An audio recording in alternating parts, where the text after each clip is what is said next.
class at the same time. Kill Amadeus! Indeed. Alright, guys. What are we waiting for? Let's not waste any time. Let's dive into this. I'm so excited. Here we go! The eternal icy fire century! Götterdämmerung. Let's go.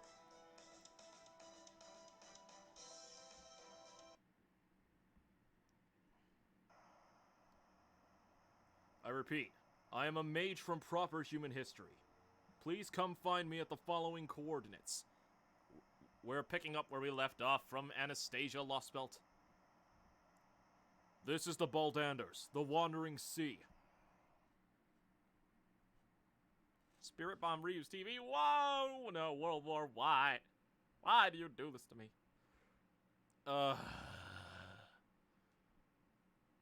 You know, I forgot that we have to deal with Gordolf again. It's okay, Ryu. We can get through this. Wandering Sea. Wandering Sea? Wandering Sea? The Wandering Sea? That's one of the 3 great organizations of the Magecraft world. There's the Clock Tower in London, the Atlas Institute in Egypt, and the oldest of them all, the Wandering Sea. It was located on an island from the Age of Gods hidden in the northern oceans. Give Ryu a Senzu Bean. Krillin, Senzu Bean. Senzu Bean? Senzu Bean. Senzu Bean! Does this mean it still exists? Le gasp all around.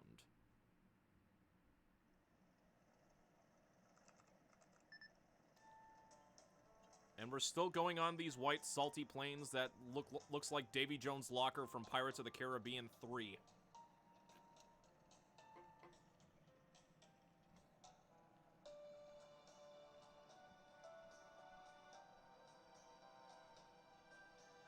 All in favor of killing the fat guy and taking all his money and gotcha, say aye. Aye. Well, actually, wait. He doesn't have any money anymore. He basically spent it all to get Chaldea, though. Atmospheric analysis complete. Nitrogen, oxygen, argon, and carbon dioxide levels all green.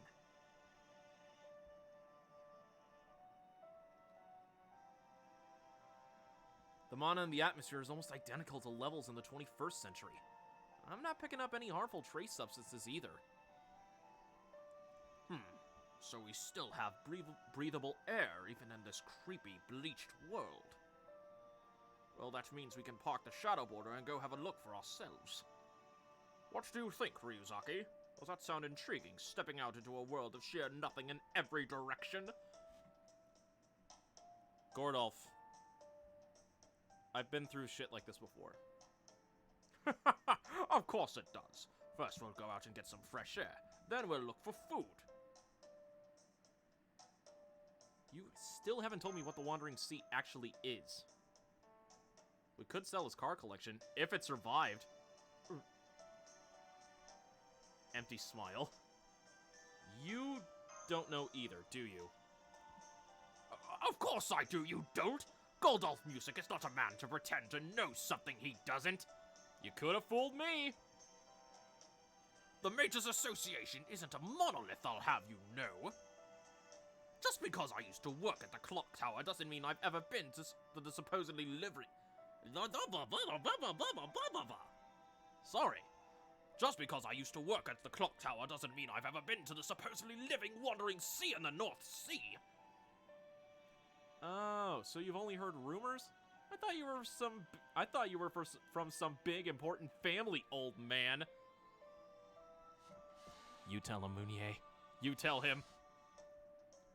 Don't you call me that, Double Chin! If I must spell it out for you, then here it is. Double Chin? Double standards much, bruh? Just saying. The Wandering Sea of Baldanders is the first enigma ever discovered in the world of Magecraft, and it will be the last to be puzzled out. Gordolf, fuck off. Run!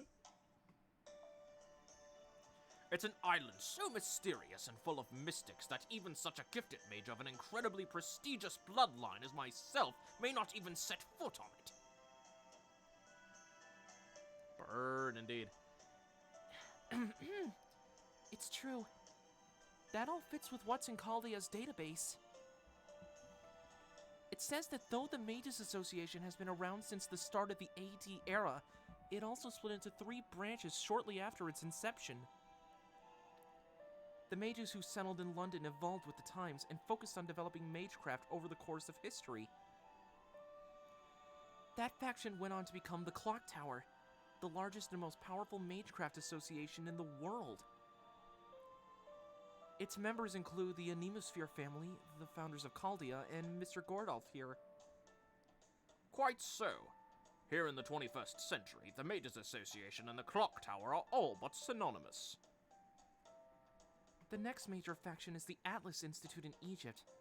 They're dedicated to perfecting alchemy. We actually infiltrated their headquarters once during the 6th Singularity. It was a huge research complex, almost like a giant crypt, built deep underground. And as easy as it was to get in, it was hard to get out. The Atlas Institute's ironclad rule is that the technology created there must never leave.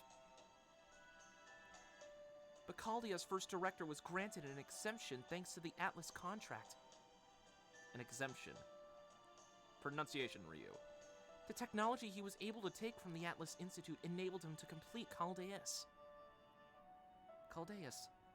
It was also the Atlas Institute that presented him with the Void Reality Observation device Paper Moon, one of the finest mystic codes ever made. Indeed. They seldom poke their noses out of their little hole in the ground, but I am told they do converse with lords, albeit as little as possible. Well, I mean... do they really even need a leave? I mean, they built a fully functioning artificial sky underground.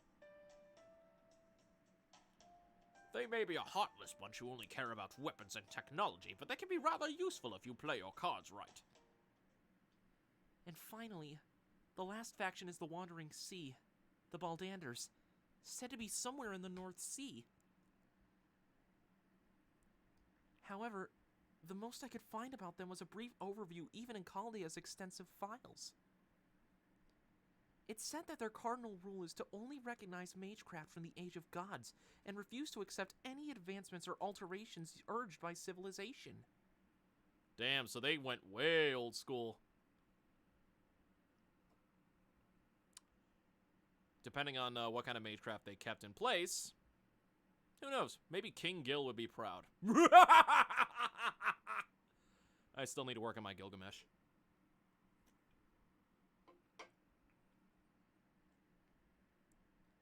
In essence, their ideology is the exact opposite of the Clock Tower's. Helmsby! Indeed. Refusing to accept progress in magecraft means refusing to accept consumer civilization. The Wandering Sea's philosophy of magecraft is fundamentally incompatible with modern human society. That is why they keep their gates firmly shut, and why they seldom add to their number. In other words, they're a bunch of old fuddy-duddies obsessed with magecraft, so ancient it has to be measured with carbon dating. Damn, I actually have to give that to Gordolf. Nice burn. That said, they do open their gates just once every year to try and recruit promising new talent. But even among mages of the Clock Tower, the number who actually make it to the Wandering Sea can be counted on one hand. Do you see my point? I'm saying the Wandering Sea is every bit as secretive as the Atlas Institute, just in a different way. No one from the outside has ever been able to get to the full story. The reason being, as the name suggests, the Wandering Sea is always on the move.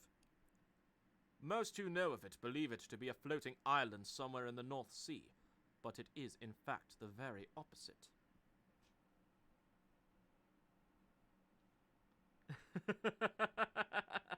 Nothing must leave the Atlas.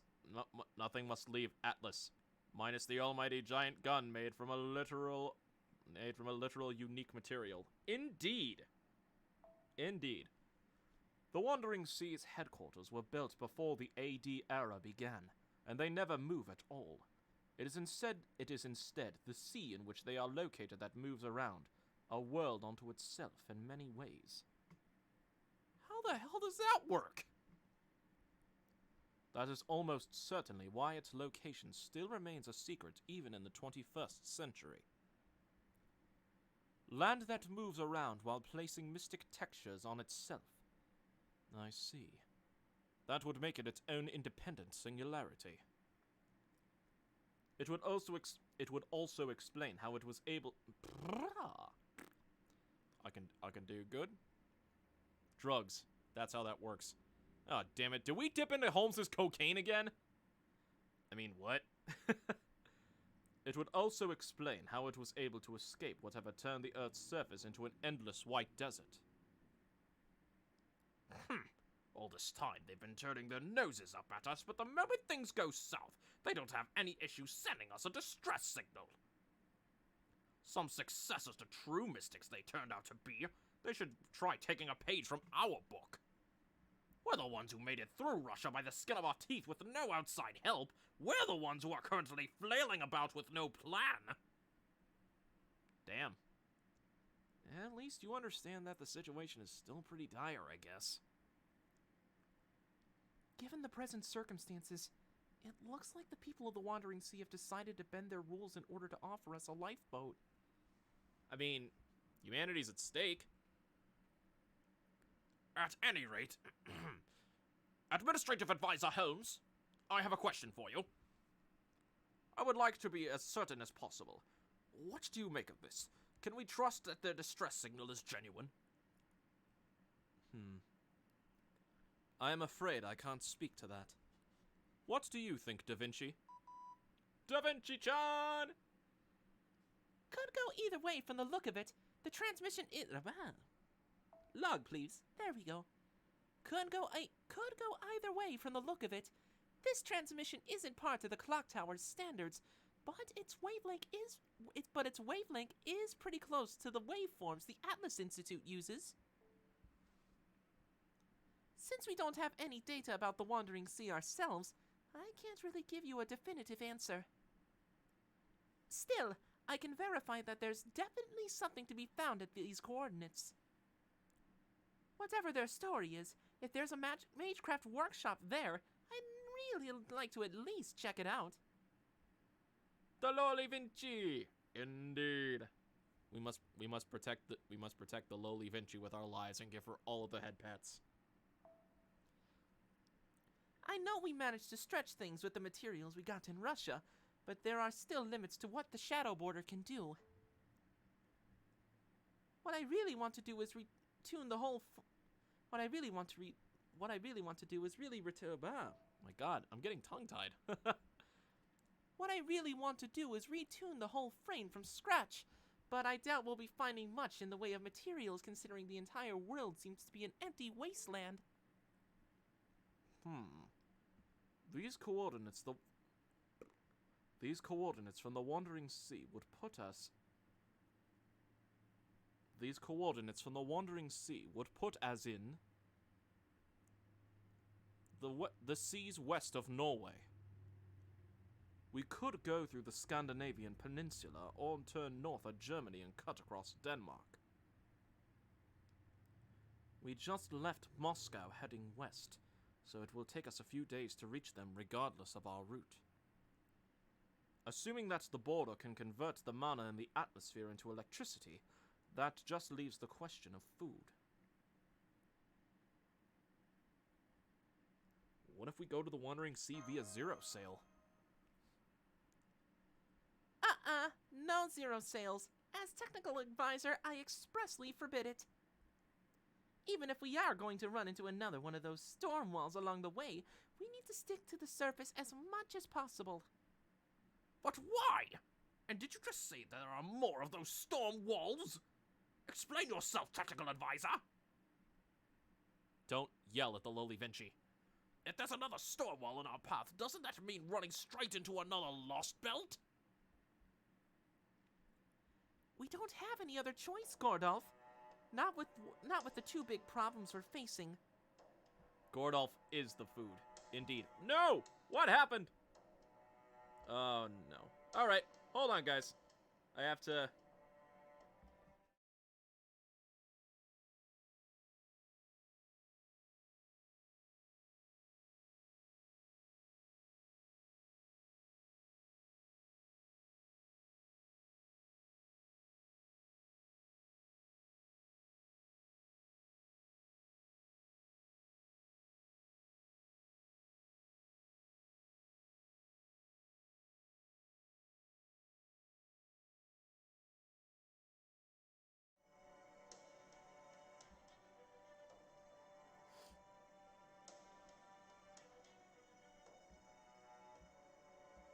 Alright, there we go. That was weird. Got all that. Hey, Spyro, how you doing tonight, man? Thanks for joining by. And Spyro is a Saber class.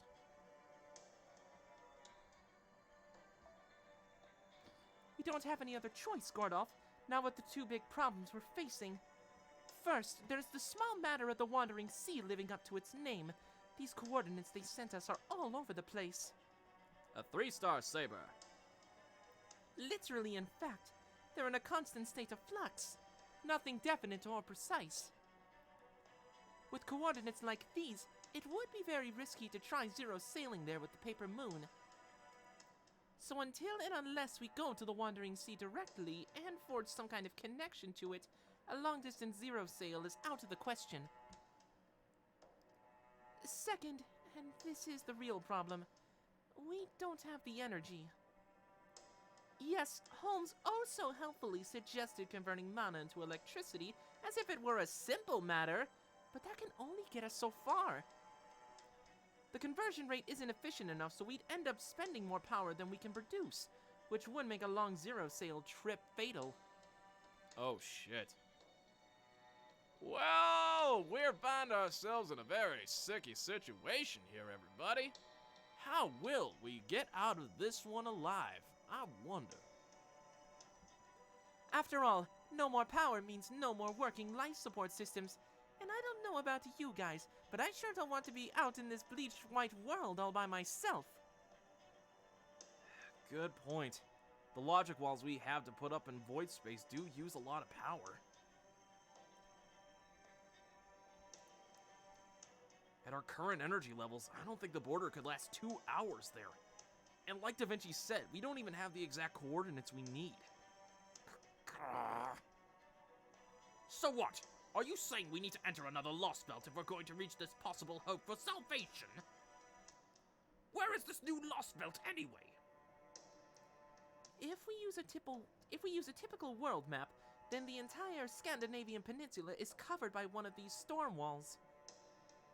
Another half a day or so of driving, and you should all get to see the closest thing to the edge of the world for yourselves. I mean... Oh yeah, that's right, we never did get to see the edge of the world in the Sixth Singularity. I take that to mean this white, featureless ground will continue until we exit Russian territory, then. At any rate, we have 2 possible routes to the Wandering Sea's designated coordinates. One that takes us across the Scandinavian peninsula, and one that brings us out to sea via Poland and Germany. Da Vinci, in your estimation, which of these gives us our best chance? Should we go by land or by sea? I think making a sea voyage would be a lot to ask of the border. We could perhaps get through the Strait of Dover. But to be honest, I'd rather we keep our distance from the British Isles since we have no idea about the state of the oceans just now. So, what I'm saying is, I think the overland route is the best choice right now. Good grief. No sooner are we done with one Lostbelt than we're off to a second. Your thoughts, Mr. Ryuzaki? Honestly, that's a scary thought. Indeed, I heartily concur. But I promise you, you will have our full support. To be afraid in a situation such as this is the mark of sanity. Let's just leave it at that. So, you're set on having us cross the Scandinavian peninsula then, aren't you, Da Vinci? Alright, we've come this far after leaving Moscow, so at the border's current speed, We should reach the peninsula in about 2 days. very well then. Use that time to make sure we're fully prepared. Mounier, if we run into anything we could use to shore up our defenses along the way, take that opportunity to stop the border and ensure everything is in good working order. Damn. Indeed, David. Welcome. Glad you could join us. Set sail, everyone! Da Vinci, you look after the little demi-servant girl. I can't have her falling down on the job. See the fact that I got a Moon Cancer 5-star? I did. Nice. Holmes, come with me. We're going to the solitary confinement chamber. Don't you dare take my Holmes boy. Give me back my Holmes boy. Solitary confinement? Mr. Gordolf, does that mean... Of course. I'm going there to interrogate Kadok. He should be waking up any time now. It's time for me to put my brilliant questioning skills to use. Oh, God. I can't wait to see how this one's gonna go down. When I'm through with him, he'll have told us what the cryptos are, what Rodime is planning, everything. Mark my words. You should be prepared to eat those words. I'm coming too. Don't you look at me like that. You need the right people for the right job. I admit I may not be the best fit for interrogation, but you, even less so. Don't you dare take my Holmes boy, World War. How dare you? Don't you worry. Kadok may be something of a twisted little brat, but he's still a growing boy. Merely tempt him with food and he'll be putty in my hands.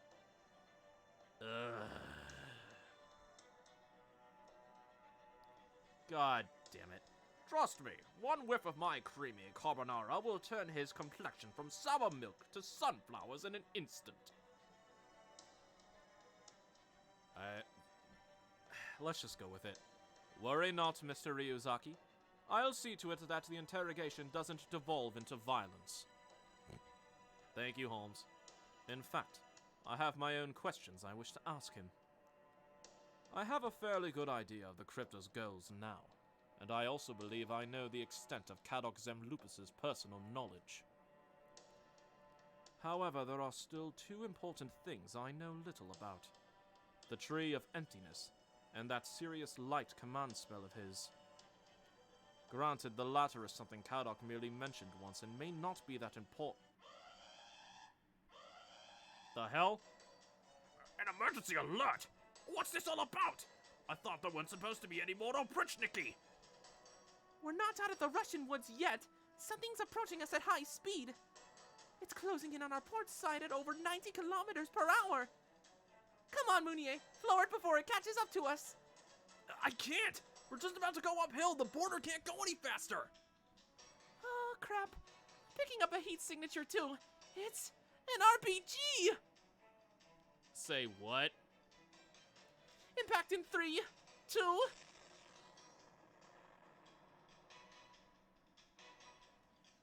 Spent $1,000 buying waifus and gacha games.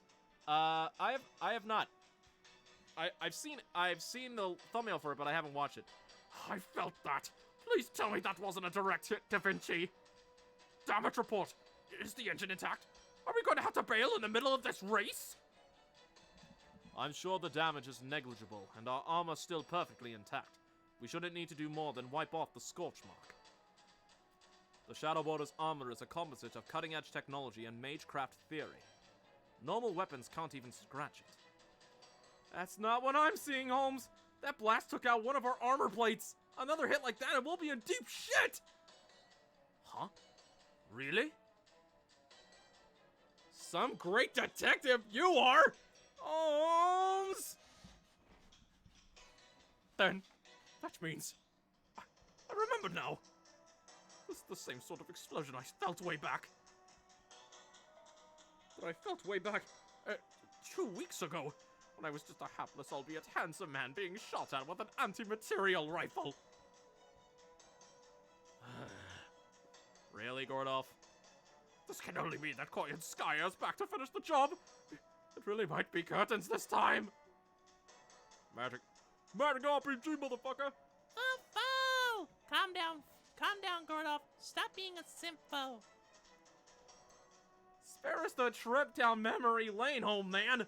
Come on, Holmes, do something! Right, my apologies. I'm not used to eating crow. Evacuate all staff in the portside hallway to the engine room immediately. Miss Kyrie Light and I will go down to deal with this attack. On that note, Miss Kyrie Light, I would like you to put up a magical energy barrier in the internal hallway, so as to fend off a possible second round. I trust you're all right with that, Ryuzaki?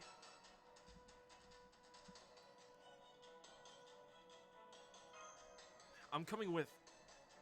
Oh, no, you don't. You stay right here.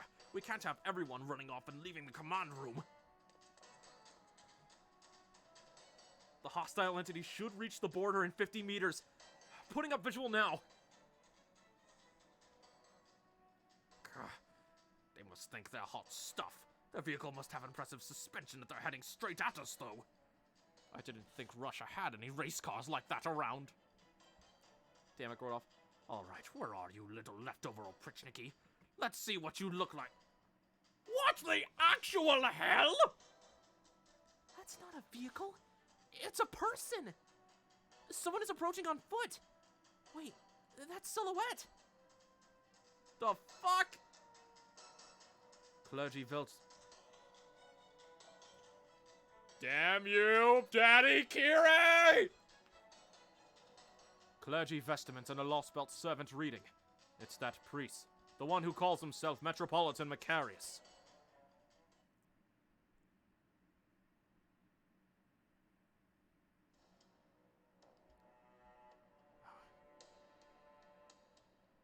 Oh, this one must be Kadok.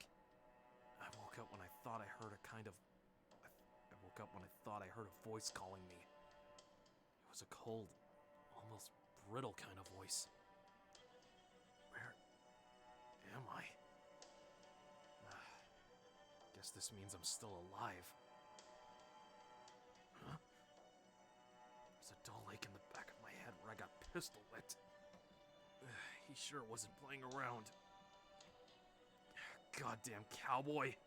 Shouldn't outlaws be cool and laid back and all that? Shaking. Am I in a vehicle? This must be the shadow border. I try to assess the circumstances as best I can in this dimly lit place. Looks like they took me prisoner. They'd bound my hands, but now I can move around freely. The anti-mage crap cuffs they must have used on me are lying in pieces on the floor. Did I break them unconsciously while I was out? No, I couldn't have. No, I'm not capable of that. You all know your Naruto running, right? Why are the cuffs so damn cold? Did something freeze them enough to turn them brittle? Hey, Juan. How you doing, man? Or maybe it's her farewell gift to me. That the thought even entered my mind makes me sick. I don't have the time to get all sentimental. Now that I failed, I don't have the right. Of course, that doesn't mean I'm gonna waste this opportunity. I'm gonna make a getaway.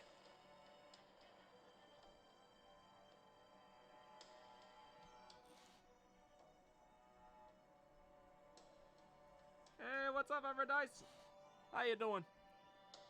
Glad you could join tonight. Also, for those just joining, since this is an FGO stream, we have the servant and rarity commands available. Is someone attacking the shadow border from the outside? But the only ones who would do that are the cryptors. Does that mean someone's here to rescue me? No, there's no chance of that.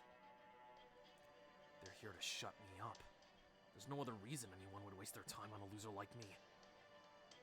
Alright, I can't just sit around and wait for them to kill me. First off, I gotta find a way out of here. After that, who knows? Escaping's all I can hope for now. Once that's done, I'll just have to see where the winds take me. Damn you, Kadok. Damn it! There goes another one! What's the situation? Mosh raised her shield just in time. That one barely did anything. Way to go, Mosh! Foe! Well done, Kohai. You get all the head pats, foe. The hostile servant is still in pursuit of the border's port side. I'm honestly just imagining Daddy Geekery just Naruto running along the side carrying a big-ass missile launcher, and it's hilarious. Wait, is he about to fire again? How many rounds did he even bring with him? I just noticed the NFF services marking on that thing. It must be one of Koyan Skaya's weapons. No wonder it was able to damage the magecraft armor. That said, looks like that priest is all 7 and no rod. Like pearls before swine, so 2 gold before music, I suppose. The only one who could properly handle a modern-day magecraft weapon like that is Koyan Skaya herself. Wait, what?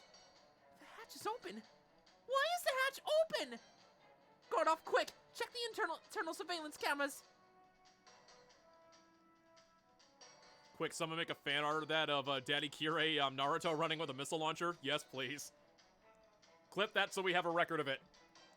I think someone opened the boarder's hatch and got outside. There's someone on the starboard ramp. What? That can't be right. You expect me to believe someone is hanging off the side like this in some kind of action move? Wait, that's Cadox and Lupus! Just how many adventure crazed nuts are there around here? You do realize that you're inside of a Fate universe, right? You can barely hear me? Oh, shit. Hold on, let me fix that.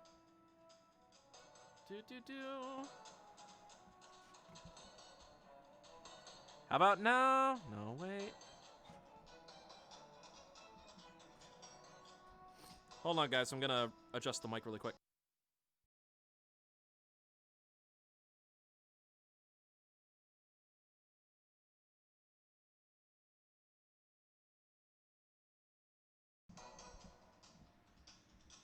Okay, how about now?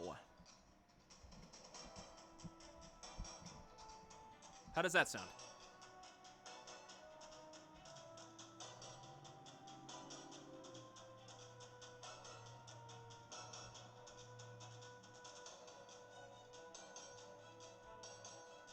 Better? Okay. Sorry about that, chat room. It's kind of interesting. Hold on, let me check the, gonna check the sound level really quick.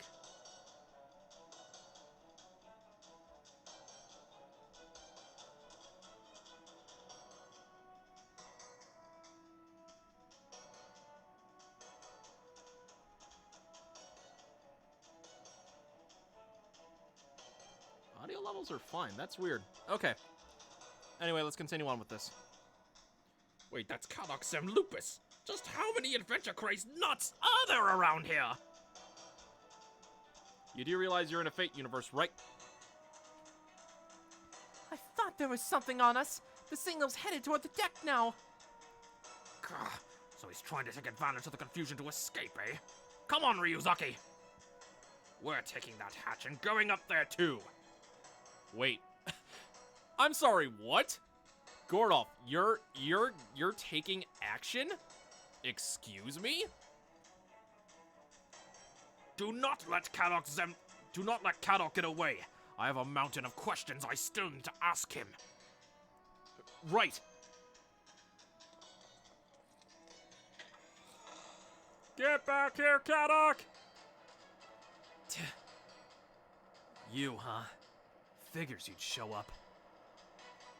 You're looking a little less dazed now. Glad to see you're back to your usual happy-go-lucky nonsense.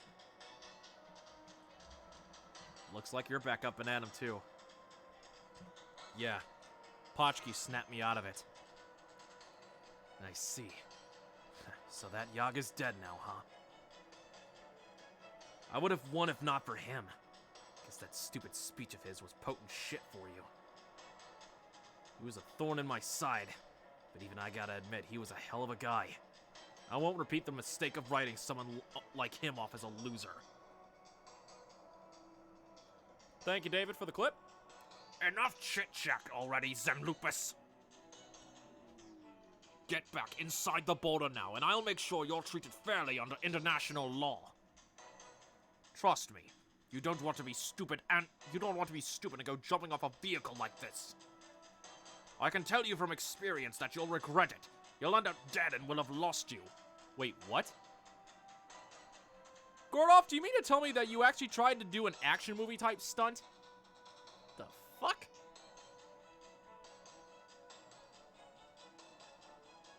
Yes, please, Gordolf. Tackle him. Make yourself useful. Show me that you're willing to help us, and I'll be willing to put you in a good... Oh, dang it. Show me that you're willing to help us, and I'd be willing to put in a good word for you with the association. You don't have to threaten me. I thought there might be a lifeboat or something out here, but there's nothing. Getting out here was a huge pain in the ass, and it looks like it was all for nothing. Once, I might have jumped off just to spite you. Now I've got a promise to keep. I can't go throwing my life away. You want to interrogate me, right? Fine. I'll tell you everything you want to know. That's a small price to pay for survival. At this point, I don't care what it takes to stay alive. Excellent. This makes my little insurance trip out here well worth it. Damn it! Damn it, Kirei! Get around, you idiot! Kadok! Damn it! Rasputin!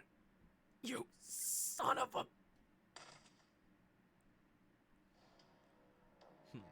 Why? If it isn't Gordolf Music. How nice to see you again. Yorokobe! Jesus, Dave. You too, Master of Chaldea. Allow me to offer my congratulations on successfully taking down Russia. Let go of him right now! He's joining Da Vinci. Damn! Damn you, Daddy Kirei! I'm afraid I can't do that. I have my own concerns. You understand, of course. My job was to oversee Kadok Zemlupus' role as a cryptor, and that role has come to an end. So I thought I would give him as merciful a send-off as possible.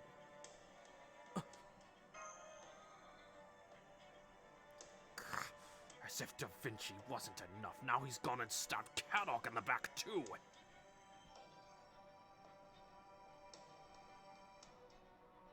How many times will he impale somebody from the back? I don't know! As a gentleman, I'm honor-bound to stop him, but my golf punch will never work on him. Oh yeah, that's right. He has a technique. He developed a technique known as the golf punch. What the hell? Damn it! Where's Holmes when you need him? I thought he was always supposed to be 2 steps ahead! Not to worry, Director Gordolf. Eliminating all of you isn't in my job description. Russia is currently my sole jurisdiction, you see. As such, I needed to handle this before you'd left the area entirely. I hope you can forgive the necessity of my resorting to such drastic measures unbefitting of my age though they are. Damn. I'm afraid I lack Koyanskaya's ability to move between Lostbelts. I'm limited to getting around the same way you do. As a middle manager of sorts, I'm not able to go to the next Lostbelt without the foreign god's permission.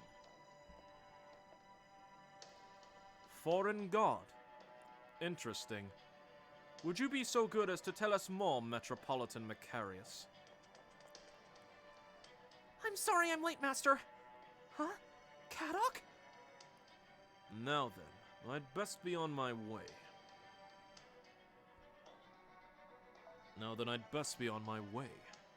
I hope you won't mind my saving the answer to your question for our next meeting, Sherlock. Oh, but before I go, I would at least like to put a stop to this false name you've been using for me. My true name is Rasputin. Grigory Rasputin. That said, I confess that the spirit origin doesn't belong to me. I'm simply borrowing it from a dead man. I deduced all that long ago, my dear priest. My concerns are more fundamental in nature.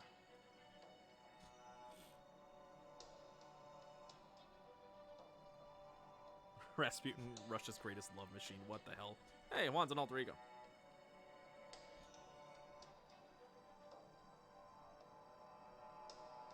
Mosh, quick, Captain America shield, throw him. That would be so cool if she had the ability to do that. Where did you acquire that dead man? In proper human history, Kotomine Kirei's body was cremated. So how did you come to take possession of a dead man without a body? Strider is a 4-star foreigner. Oh? I'm sure you'll figure that out sooner or later, Sherlock. That is, after all, what you do. You once called the incineration of humanity a mythological murder case.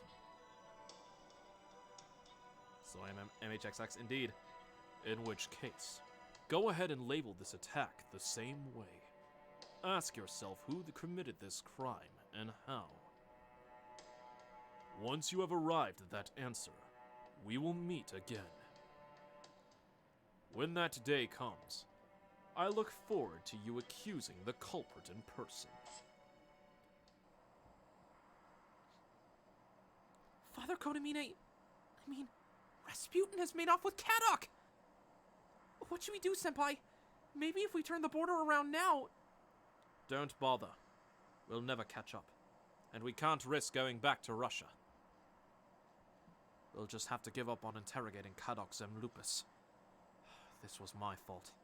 I should have considered that someone may pursue us. Damn.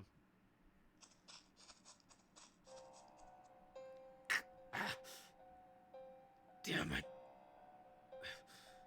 I can't believe I got knocked out again. 3-star rulers, David.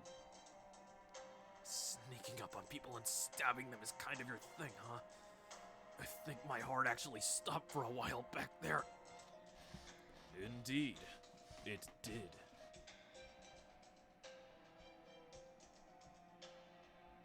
Why you NTR, Cat? Why did I NTR him? What the hell? If I hadn't, do you really think Holmes would have let us escape so easily? No. If he had realized you were still alive, they would have come back to retrieve you. I couldn't let that happen. Not after Kirshtaria asked me to bring you back to Olympus. That's so... Well, it doesn't matter either way. You wasted your time, Rasputin. Oh.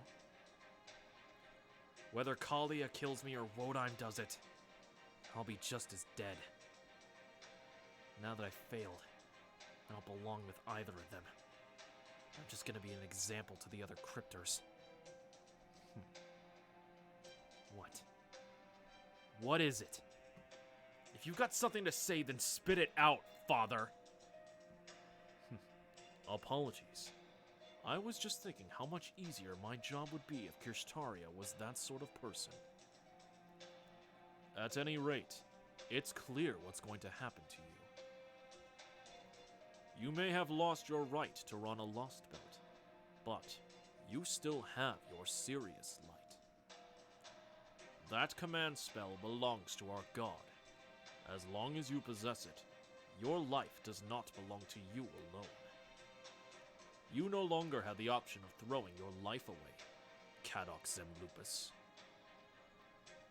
Your fate is to have every last bit of your soul squeezed out of you until the day you die. Damn. That was cryptic as shit.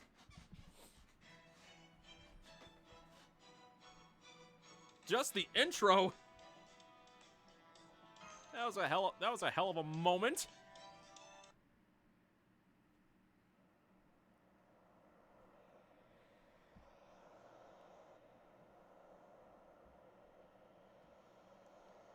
Man, that took a while. Holy shit. It's been 2 days since Rasputin, the pseudo-servant, attacked. The Chaldeans are currently on their way to the Lostbelt in Scandinavia.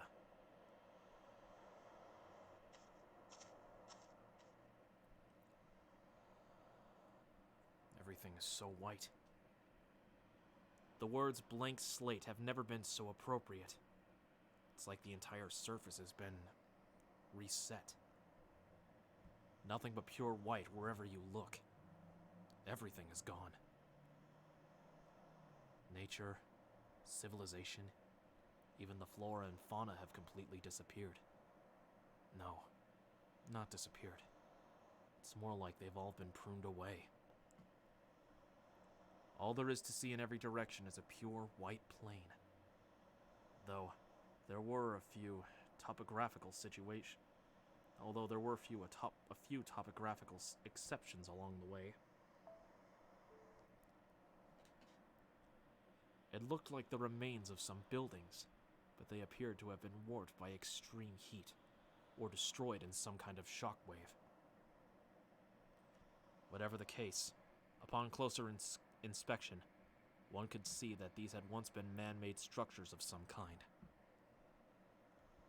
This led to Ryuzaki and his ally stepping out of the shadow border to investigate further. The atmospheric composition was normal. The air was breathable, and the gravity was the same as before. There was no need for a hazard suit or spacesuit or anything of the sort. Good thing you didn't have to get all dressed up like an astronaut, huh? Said Leonardo da Vinci with a cherubic smile. Look, Senpai! You can see them up ahead! Buildings. Damn. It looks like even the buildings have been bleached. That explains why we couldn't see them at a distance. Those are buildings, right? If there are any survivors here, we should bring them back to the border as soon as... She trailed off all of a sudden, probably because what she saw was beyond anything she could have imagined. No one could blame her. Anyone else would have been a gape at the bizarre sight before them. The color had been drained out of everything. Some parts of the buildings even looked as though they had been rubbed away with an eraser. The whole thing looked like some bizarre postmodern art exhibit, and was made all the more baffling by being in the middle of a bleached desert. There were no signs of life anywhere, not even the remains of what had once been alive. It all looked so sterile, especially for ruins. It was the sort of thing you'd only see in dreams. Everyone back on the border seeing it on their monitors must have thought that they were looking at footage from an alien planet. Let's go in. There might still be something inside.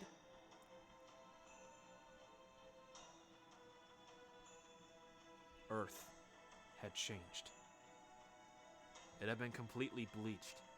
A planet now totally devoid of life with the exception of the Lostbelts.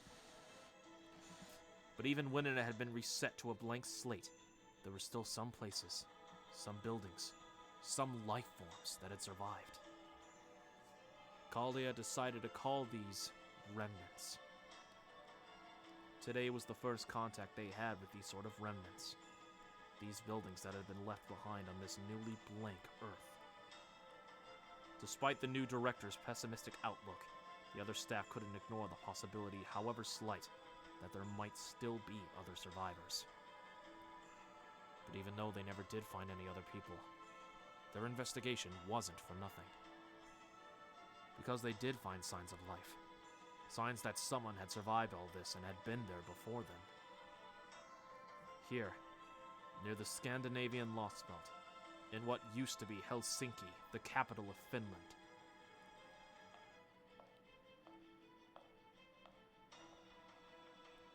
Were signs in these buildings that someone, somewhere, was alive. Signs that someone had been living here for days, weeks, maybe even months. Empty bottles, piles of canned food, the remains of a communication device that someone had clearly spent a great deal of effort trying to repair. Wait, what happened to Plant Coon? If what we're reading is right, I think Plant Coon has been erased. There was even something that looked like a doll lying on the floor. A sign that a young child had been among the survivors. And above all, they found something they had clearly been left behind with intent. According to this journal, it looks like somebody was here as recently as 2 days ago.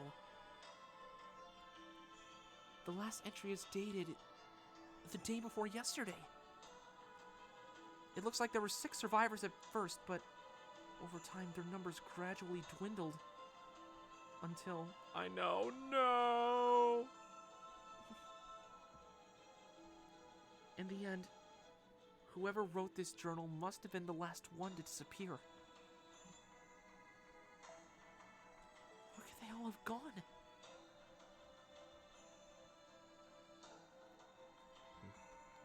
Unfortunately. There we go. Unfortunately, though whoever wrote the journal had excellent penmanship, it was in a language that Ryuzaki could not read. It could have been Finnish, or maybe Swedish. Either way, it may as well have been Greek to Ryuzaki. Why did this happen to our planet? Why do these invaders from another world hate humanity so much? If nothing else, those final questions written on the last pages were clear. Why? Why? Why? That is all these people could ask, even as they were wiped away, almost as though they were being punished for seeking meaning to their crisis. It's time, Master. Let's head back to the border. We're almost to Sweden now. You should rest up for the coming battles. As they left the remnants behind, one thought haunted each and every one of them.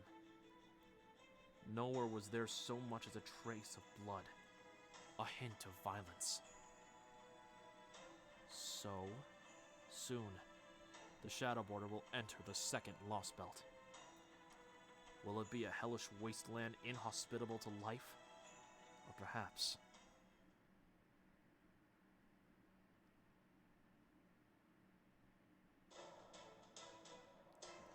Here we go, baby! So, that's what these storm walls look like from the outside. Yep, finally about to take the plunge into the Scandinavian Lostbelt. And not because we have no other choice like with Russia. This time, we choose to do it ourselves. As you all saw, there's a tree of emptiness here as well. Though at this distance, it looks more like a faint pillar of light than a tree.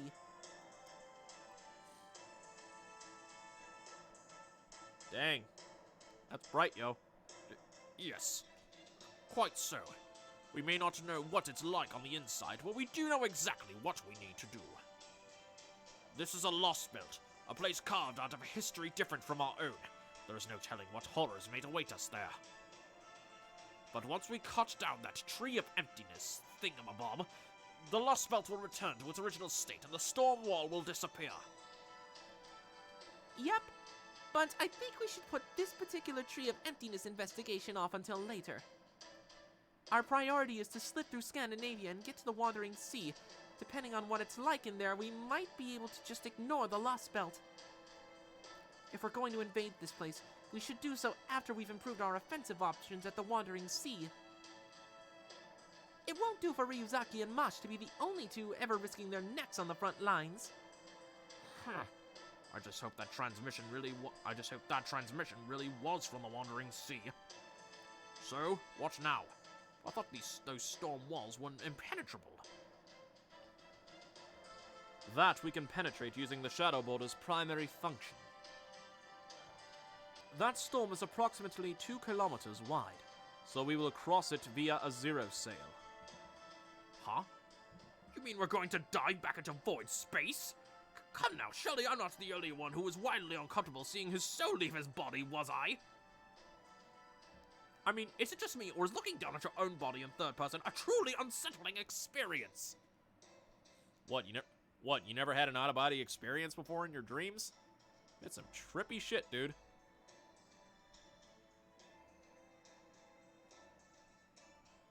You're just gonna have to deal, Gordolf. You're kidding me. You mean you're completely fine with it? Doesn't it bother you having a bird's-eye view of your own life? Well, I mean, if you want, you can always take a hit of Holmes's tobacco or cocaine in order to calm yourself down. I really have nothing else to tell you. Oh, of course it makes us all feel sick. But you're the commander now, yeah? So freaking suck it up, would ya? Or both, true. Honestly, I've gotten used to it. I mean, a short hop through void space is nothing compared to a race shift. Not like that I've ever ray shifted myself, of course. Grr. Oh, don't you stop talking back to me, Moonier. Ray shift, schmay shift. Hey, don't talk shit about the ray shift. That was the shit. Clearly, the Zero Sail program that began under my new administration is a far more impressive achievement. Really? You think that was more impressive than ray shift? We basically took a gamble, Gordolf. So you need to check yourself, boy. Holmes, Da Vinci, prepare the Shadow Border for takeoff. Indeed, Gordolf.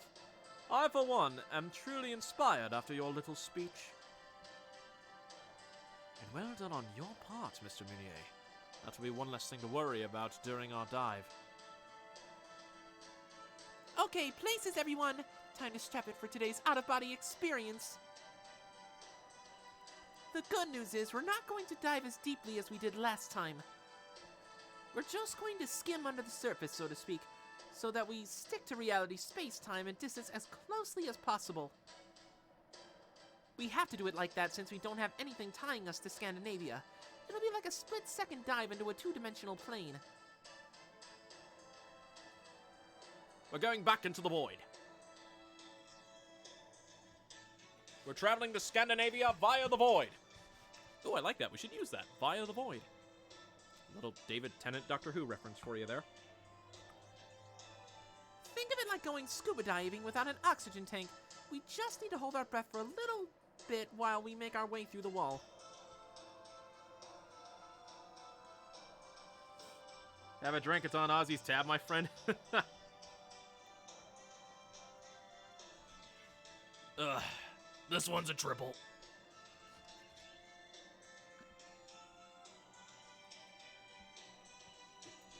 Ooh, that's some good scotch. No, I'm kidding. It's just water. All set for Yuzaki? You do know we'll be setting foot in another brand new world soon, right? Let's go where no man has gone before. Again. Got it. Okay then, let's go see what's on the other side of this wall. Expanding void... What the heck? What kind of cut was that, DW? Expanding void reality observation device, Paper Moon. Destination, southern Sweden near Norrköping. I don't know how to pronounce. Norrköping. Southern Sweden near Norrköping. I apologize for anybody who is in the chat that lives in Sweden, and if I butchered the name, I apologize. Expanding logic formula on Shadow Border's external armor. Removing existence verification for reality space. Future prediction. Hypothetically prove mirror world plane in 20 seconds. Relaxing space-time friction decompression for 0.4 seconds. All systems are green. Void space may be a calm sea, but as always, don't forget to watch out for big waves. Shadow Border, untether from reality. Void space dive, zero sail, unfurl. We're going. Oh my god, we're coming down!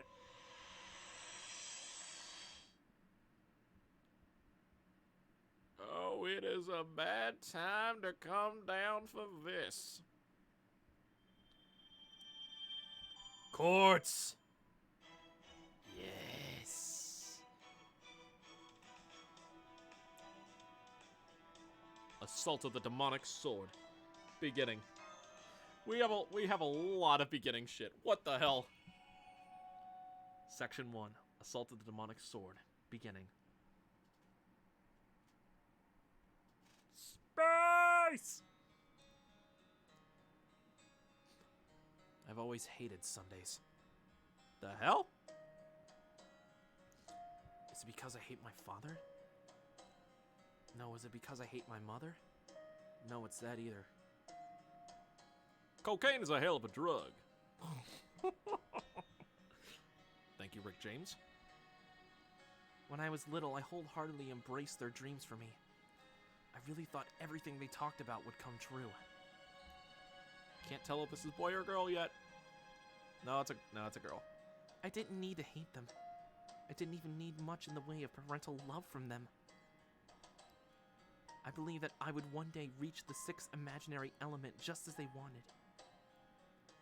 I would be the one to make my family's long-held dream come true.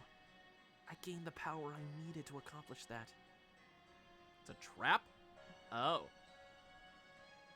But even so, I hated Sundays. Detested them even. I loathed having to spend all day Sunday at home. The home I grew up in, with my parents. From the time I woke up until the time I went to bed, it felt as though that giant ceiling was crushing me to death. I don't hate my parents, but I respect them. I'm proud of them. That much has never changed.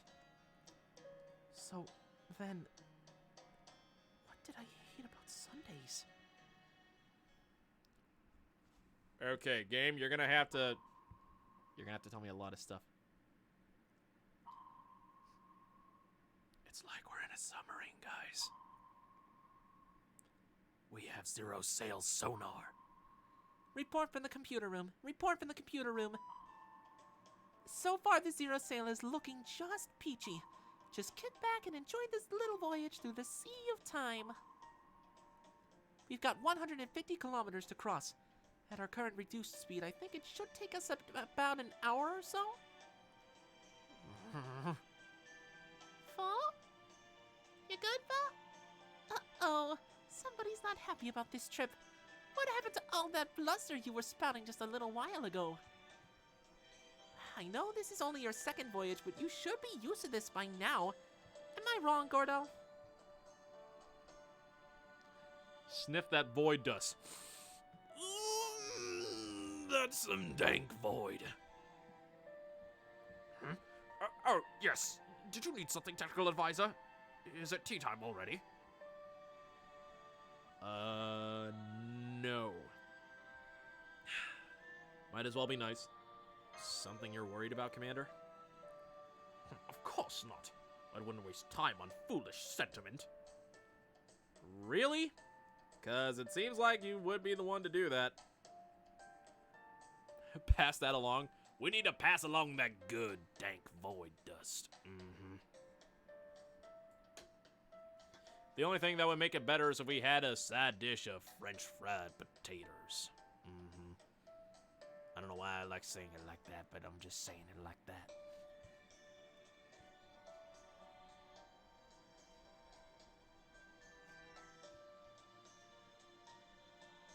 Giving home some white powder, bro. I thought I would feel better after we defeated the servant who destroyed Chaldea, but I don't.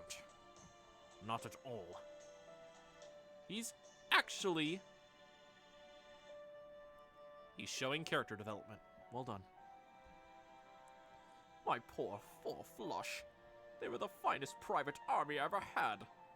They may have been a bunch of thugs and hoodlums, but they did their job damn well. And I retract my previous statement. Dust with the side of evil bones. Yeah, I know. We do need to get those bones back from Ibaraki. I need them for Ascension shit. You want some faux meat? No! No! No faux meat! Save my homie foe! After this whole mess is sorted out, I'll need to pay out their life insurance. Once I can scrape together more than a penny to my name, of course. That said, this way of getting around really is beyond the pale.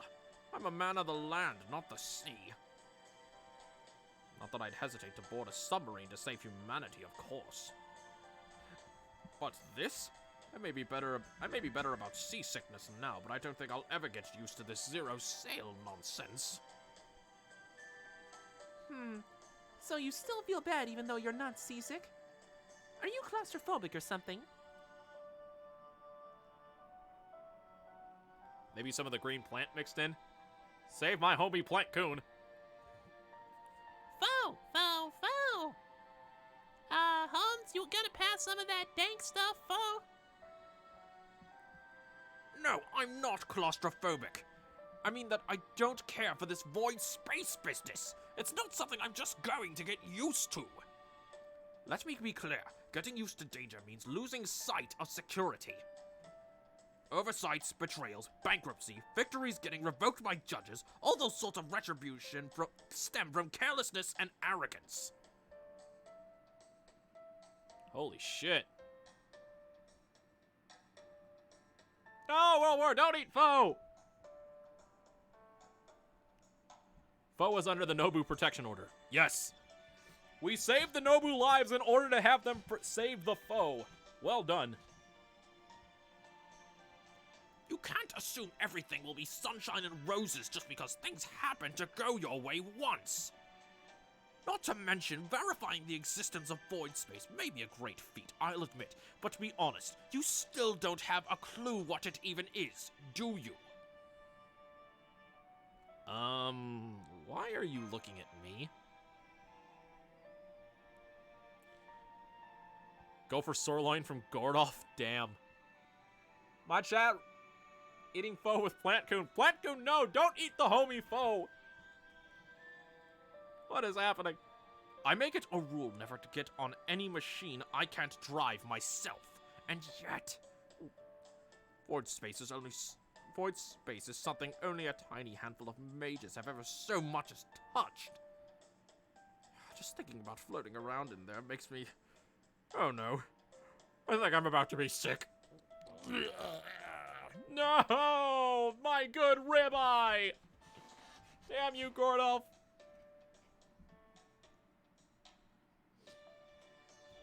You say that, and yet your complexion tells me that you're feeling just fine. Gordolf, no. Mr. Gordolf, I admire your gumption.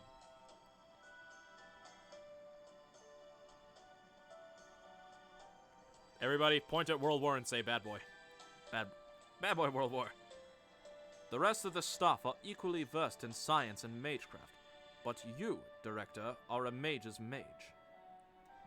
That is why traveling through void space put you so ill at ease. You are keenly aware of both the benefits and risks posed by the Zero Sail. Yet, despite that, you are doing your utmost to remain calm and collected. That is truly keeping a stiff upper lip, as they say. Commendable. You must have hit rock bottom quite a few times in your life. Perhaps you're accustomed to being in dire predicaments at this point?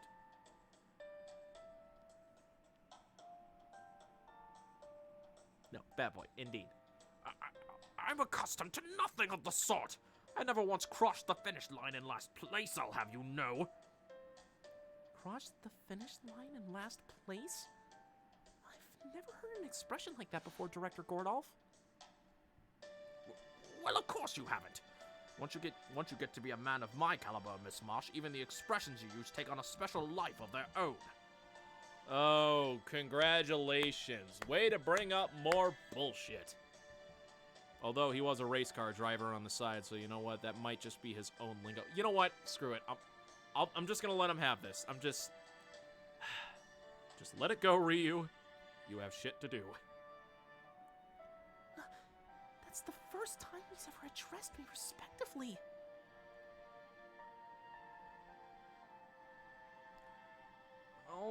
Holmes could use some work when it comes to paying someone a compliment. That's Holmes's way of complimenting you, Director. I think so too. Mr. Holmes only ever speaks about what he is certain of after all. You got that right. That's a hell of a nice way to put it, Mosh. Oh, I see. So, that's what this was about? Yeah, I know. He's not overreacting. He's keeping calm. If you both say so, you may be right. Foe! Get over yourself, Foe! For a few seconds. By the way, technical advisor, what's our itinerary for this voyage look like? Huh? Director Gordolf, Da Vinci just briefed us about that right after we arrived in void space. Maybe he blacked out after we started the Zero Sail? Oh, I'm sorry, Mr. Gordolf. We had no idea you lost consciousness with your eyes open. What? Come now, don't be absurd. I've handled the G-forces from accelerating to over 250 kilometers per hour, I'll have you know. Damn. I say, what about you, youngster? Yes, you, Ryuzaki. Your file said you frequently fall into REM sleep. I believe it even said that you could do it standing up, if I'm not mistaken. Is that some sort of special skill of yours? Hats? What the hell? Okay, hold on. Wait a minute. Wait a second. Wait a second. Hold on. Hold the phone. What the hell? Chat room, explain this to me. Someone explain this to me. What is this typo? What is this typo? What?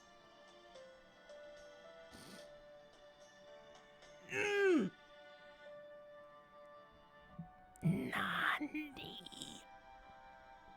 Nanda. Nanda yo. Nanda kore. I have so many questions. DW. Development team, we need to have a talk. Someone clip this. This is a mistake. You know what? Screw it. I'm gonna go Cockney with this just because it says it. That's right. We call it the Ryuzaki Rem. That's right. We call it the Ryuzaki Rem. The Ryuzaki. Huh? No way! I was just kidding about the skill part. Are you people alright? At any rate, it seems you doze off just as easily as I do. Do you remember what the briefing was about? Perhaps now would be a good time to review all that you know while we are at it.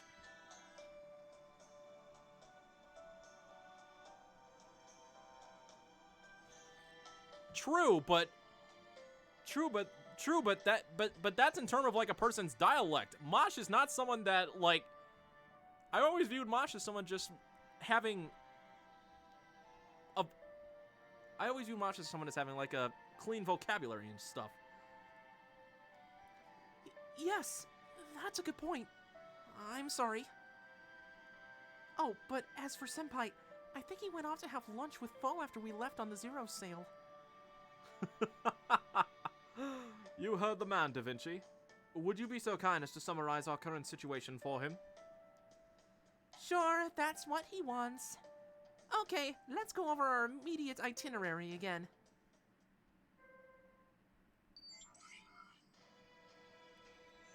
We've just entered the Scandinavian peninsula, right around here. At the moment, we're still diving through the storm wall.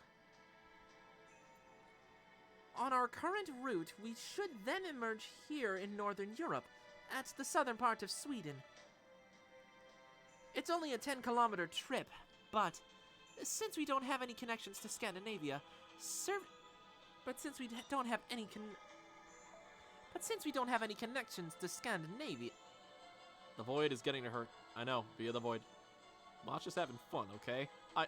I know. I want to believe it's just Mosh having fun. I just want to believe it. But still, it's just something in me, it's just like, what even? It's only a 10-kilometer trip, but since we don't have any connection to Scandinavia, surfacing at our intended destination will come down to a combination of a dice roll and my navigational genius. And since I've got my hands full making sure our coordinates don't go fluctuating all over, we have no way of knowing if there will be any hostile entities on the other side. So, be ready for an even rougher emergence than the one we went through to Russia. So in other words, entering one of these Lostbelts inevitably comes down to the luck of the draw, eh? Just to make doubly sure, is there any way we could ignore the Scandinavian Lostbelt and head straight to the North Sea? Holmes, roll the dice. So we roll the dice. See? Sorry. Still on that Persona 5 kick. Certain conditions need to be in place for us to emerge inside a Lostbelt, right? Then why go out of our way to do that? Even if we don't know the Wandering Sea's exact coordinates, if we can just get to the North Sea. I know, but I'm afraid that's just not possible. We're currently skimming right next to the border between reality space and void space. It's the only way we can peek into reality from void space, which we have to do if we're going to emerge somewhere we lack a connection to. In addition, the amount of power the shadow border consumes in this mode is directly affected by the amount of real-world distance we travel. I mean, it would have to be given that we're following reality so closely. And on our current power levels, there's no way the border can zero sail more than 300 kilometers near the mirror world plane. So we have to emerge in the Scandinavian Lostbelt if we're going to stock up for the journey to the Wandering Sea. I see. The zero sail business sounds good on paper, but it certainly has more than its share of drawbacks, doesn't it? At least he identifies it. Basically, if you want to go diving and emerging wherever we like, Yes? well, we can't. Neither the border nor myself are up to that. At least for right now. Sorry, Gordy. Sorry and sixpence won't even get you a decent cup of tea these days. Fine. You're saying you want a... Fine. You're saying you want a real lab with real full facilities, right? Once we make our way through the I can't do words tonight. What is wrong with me, chat room? Once we make our way through Scandinavia and meet up with the Wandering Sea, then things should improve at least a little bit. Yes? You got it. I'm glad you're such a quick study. So, as I was saying earlier, just kick back and enjoy the last bit of our voyage. It's the void. Via the void. We're currently off from real-world time. We are currently off from real-world time by about 10 days. We'll emerge from void space as soon as we're through the storm wall. So it's just like what happened in Russia. Then that would mean one of those enormous trees really is here in Scandinavia too. Indeed. We could see it for ourselves before we began our journey through the storm wall. Ooh, excuse me. If we just so happen to emerge near the Tree of Emptiness, we will need to choose between leaving Scandinavia behind or investigating the tree.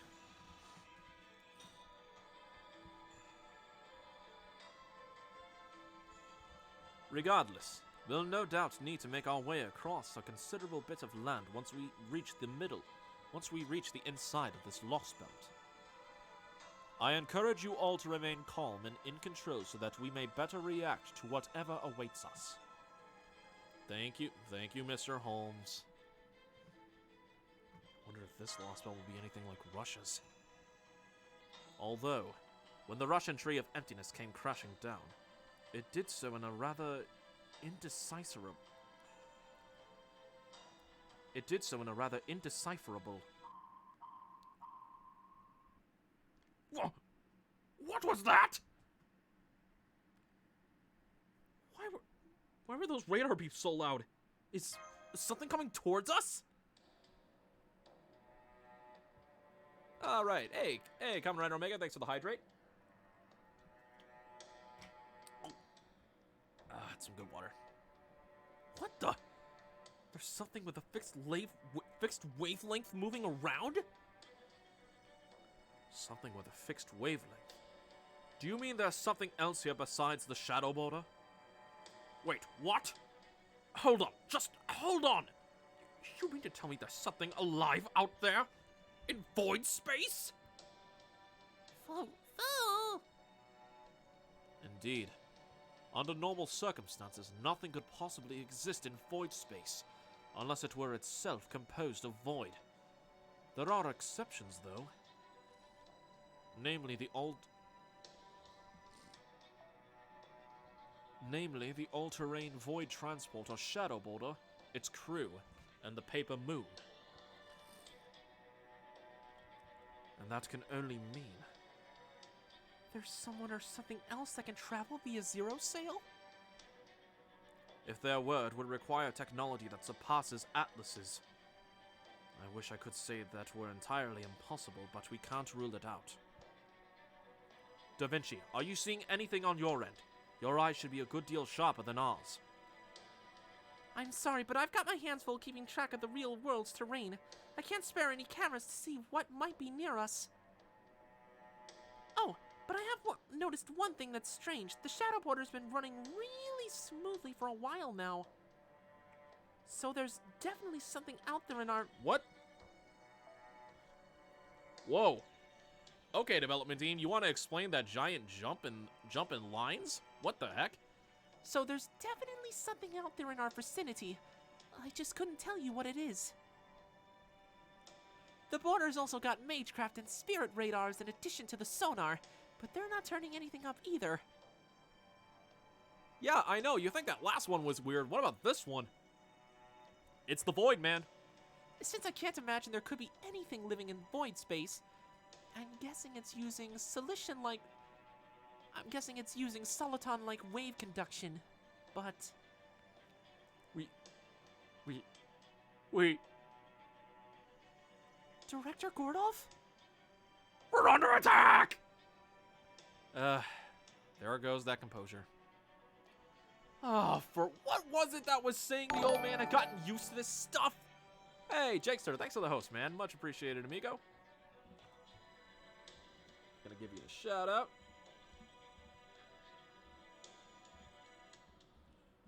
Jakester.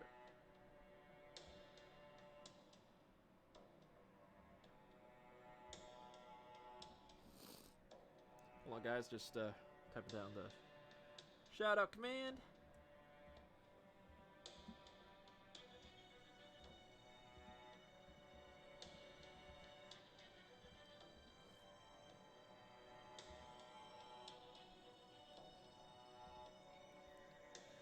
Hey man, can't stay because spoilers. Nah, that's fair. I appreciate the host. I appreciate the host though, buddy. Oh, for who was it that was saying the old man had gotten used to this stuff? It must be some sort of monster or servant with the ability to zero sail. They could be anywhere. Yes, that's a distinct possibility. Rasputin mentioned something along those lines too.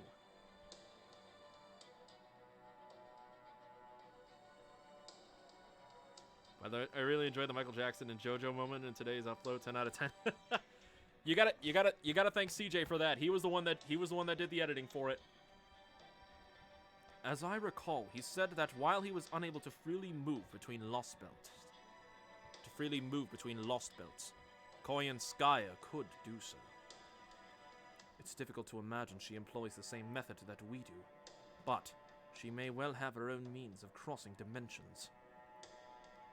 There! You see? Tell him I said thanks, have an awesome stream, man. Okay, thanks, Jakester. Thanks for stopping by, and thank you again for the host, my friend. You all saw Ivan the Terrible for yourselves. These Lostbelts are obviously full of monsters. It wouldn't surprise me at all if one of them was a rhino with just that sort of skill. Do you even hear yourself? This is void space. This whole dimension shouldn't even exist. There's no way there could be anything here besides the border.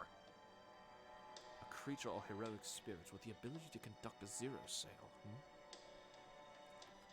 I know Miss Miyamoto wanders between parallel worlds, but only in that she tumbles from one to another. She's only a drifter who keeps falling through realities because all other possibilities have abandoned her.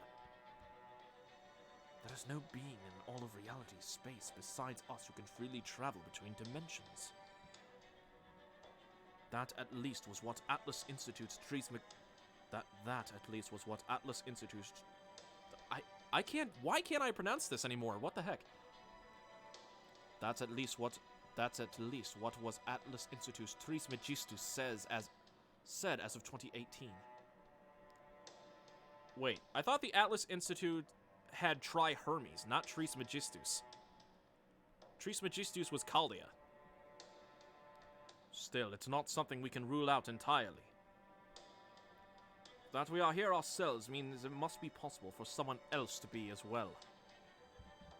Couldn't you have kept that to yourself, Holmes? You're just gonna work the old man up even more.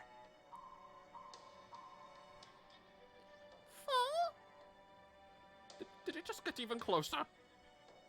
Please calm down, Director. I know this may not help you put your mind at ease, but I think I sense something. Something close. What is it? No, I don't think so. But strangely enough, I also don't think that whatever it is malicious. In fact, I think it might even be kind of warm and comforting. Oh, come now, that's standard... Oh, come now, that's standard demon operating procedure. They bait their hook with kindness. Well, I'm not falling for it. I'm going to listen to my own instincts. Listen up, all of you. I have no desire to becoming an adventure-crazed nut like the rest of you, but even I can see that making an emergency exit out of void space is our best option here. Therefore, as the director of Chaldea, I am ordering the Shadow Border to make an emergency exit into reality space. An emergency exit? I want to take Mash's side here, but I have to admit Gordolf has a point. One thing's for sure, there's something out there that even I can't see. We shouldn't take that lightly. So my vote is for the emergency exit, and as luck would have it, we're very close to the edge of the end of the storm wall. That said, there's one thing I want to go over first. We've already crossed the border. We're currently in what used to be southern Sweden, somewhere inside the Scandinavian Lostbelt. But when we emerge, the risks will be even greater than they were back in Russia. Cutting out the future prediction in order to force our way back to reality could result in the entire Shadow Border coming apart. And it's not just the border. All of you could end up seriously hurt as well. If your cells from 10 days ago happen to overlap with your cells from now, just having your bodies catch up with their own regulatory functions will be enough to make you vomit. Are you okay if that ends up happening? Of course, as the vehicle's central processing unit, I'll be doing my best to avoid that. Of course. At this point, a little nausea is nothing. Just get us the hell out of here, Da Vinci. I don't want to spend another second with this unknown thing if I can help it. I'm responsible for all your lives here. As such, I refuse to continue a voyage in such close proximity to an unknown entity. Well, at least he's speaking the truth. Get the Shadow Border to the surface right now. Don't make me repeat myself again. Just hurry! Alrighty. If you're ready to face the music, I'll do my best to make sure it's a pleasant tune. Mounier, I'm going to switch over to manual. We don't want the safety functions putting on the brakes on autopilot. Are you serious? Doesn't that completely go against the manufacturer's recommendation?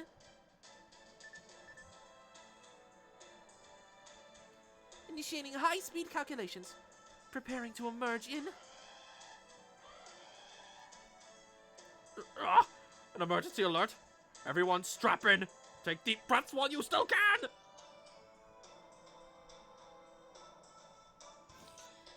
Yeah, I know Gordolf is right. And I have to agree with him on this. I'm just waiting to see if this is gonna bite us later. Don't worry about that alert. We're just putting a little more strain on the hull than it's designed for. Isn't that incredibly dangerous? Don't worry, Da Vinci knows what she's doing. Right. You're right. I believe in her, senpai. I really didn't want to resort to this since it gives me bad fever. This new smaller body just isn't as resilient as my old one. I'll do whatever I can to help. Patch me to the console if you would. I'll help too. Thank you. Thank you. I'm afraid I am... Here we go. Thank you. I'm afraid I am relegated to learning by observation myself, but the more hands, the better. If only Mr. Babbage were here to assist us. I hear you, but I'm afraid the Spirit Origin briefcase alone just isn't enough to summon him outside of short battles. We'll just have to make do. Man, wouldn't it be great if another Salieri dropped into our laps right now? Like, say, now? Damn, didn't work. Ah well, worth a shot. Guess we're on our own after all. Alright then, let's do this thing. Activating Paper Moon. Initiating planet to navigational chart ± convergence. Commencing Shadow Borders docking sequence into reality boundary. Disengaging Mirror World plane voyage. Though the stratum may dissolve, I continue to exist. Reapplying time flow attraction from reality space. 0.4 second difference between target coordinates and current recognition confirmed.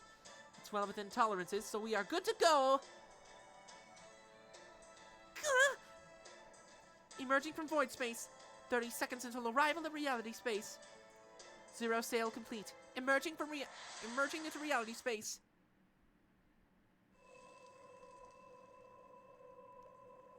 Let's do the time warp again! Hey Randy, how you doing? Glad you could join, man. Alright, are we finally underway? Here we go, Lostbelt number 2. The Eternal Icy Fire Sentry. Götterdämmerung.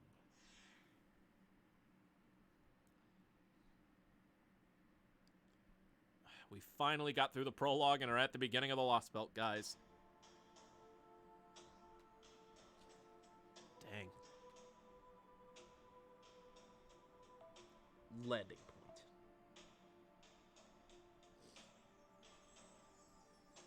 Okay.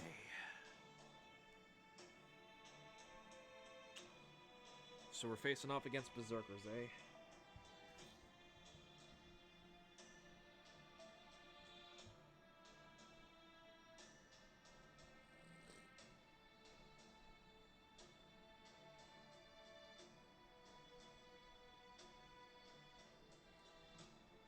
Bond increased by 20%. Ooh! I like.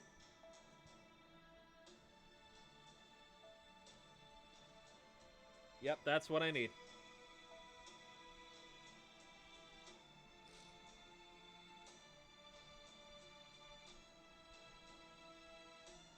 Where's my alter ego? There we go. Mecha Elichan. Let's bring in Merlin for there. Let's do this, guys.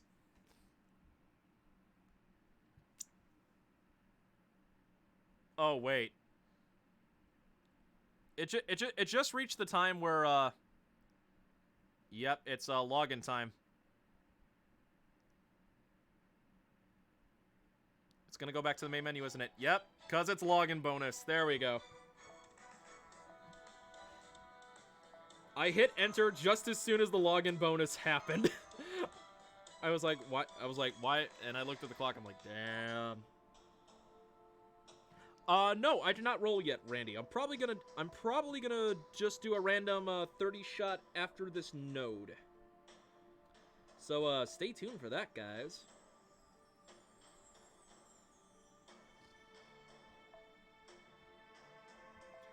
Ugh. That moment where I realized I really need to level up Econo. Get your free foe meat. No, we are not eating my homie foe. The Ortonox exoskeleton is operating within expected parameters. Internal pressure regulation, combustion, and weaponry are all good to go. Armored shielder is clear to deploy. Well, feeling up to it, Mosh? Yay, more suffering, yay! Yes, all of my readings and transformations are working well. Although, what's up? I thought you'd be ejecting me again, but the chamber and model both seem very different. Well, sure. Last time we were sending you into the thick of an ongoing battle, but this time we're just having you check out our surroundings. Besides, Master's coming along with you, and we can't go shooting you both out, can we? Shoot us like a firework. We'll both go out in a blaze of glory together as both Senpai and Kohai. Right. Good point. I forgot that Senpai will be joining me. All right, let's try this again. Are you all set? Yes. Armored shielder ready to deploy. You got it. Shadow Border, open the hatch. We are go for our recon mission. And it's all gonna go horribly wrong.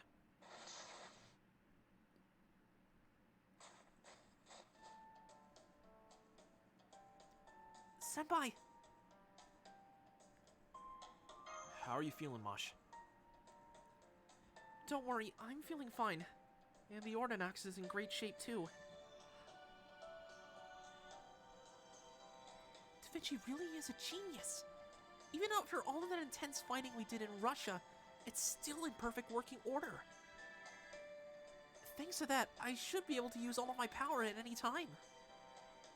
All that aside, this place is very snowy, isn't it, Senpai? It's 3 degrees Celsius, but the wind isn't cold at all. And the air feels crisp and clean. It feels like a real winter wonderland compared to Russia.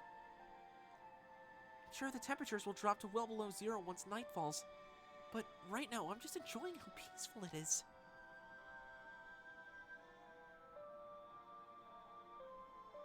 Tomorrow, I get my login bonus. Yay! Indeed. You get a login bonus. Everybody gets a login bonus.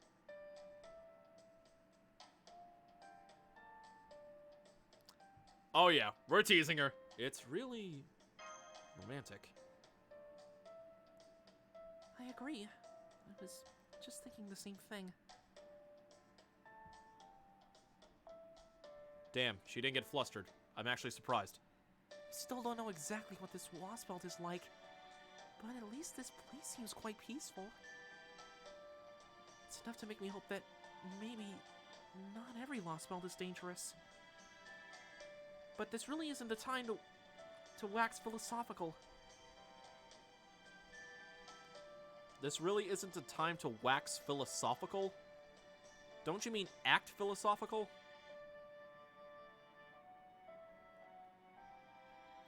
She is growing up, Ryu. Yeah, I know. She's growing up so fast, guys. I'm so proud of her. I'm not even gonna bother with the waxing. Let's just go. Let's get started, Master.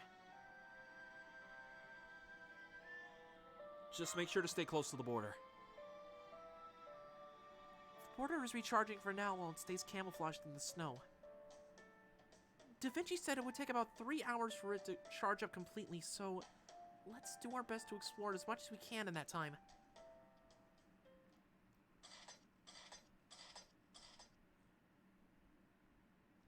Okay, we reached the top of that hill. Huh? It's nothing but snowy fields as far as the eye can see. And then there's... Senpai, look!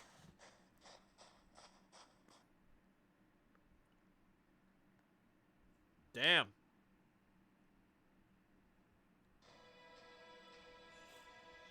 I think we're at the North Pole, guys. Look at that! It's a white mountain range stretching on forever. And I think they're made of ice and snow? There's some sort of blue haze to the north about halfway along the range. Wait. Is that...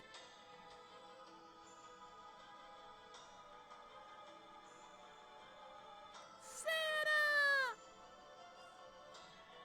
Flames. The mountains are burning. Yes. There's fire burning in the parts without trees. I can't see such a thing happening naturally, so it must be some sort of magecraft at work. So that's what this Lostbelt is. A world of mountains, white ice, and blue flame. Blue flame? Is it Rin Okumura from Blue Exorcist again? Sorry, I couldn't resist.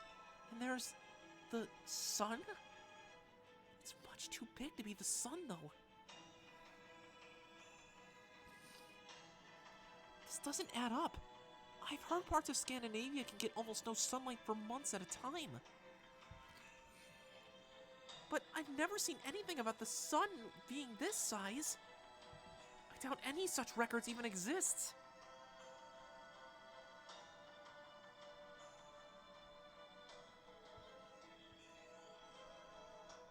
I'm finally gonna get my PS5.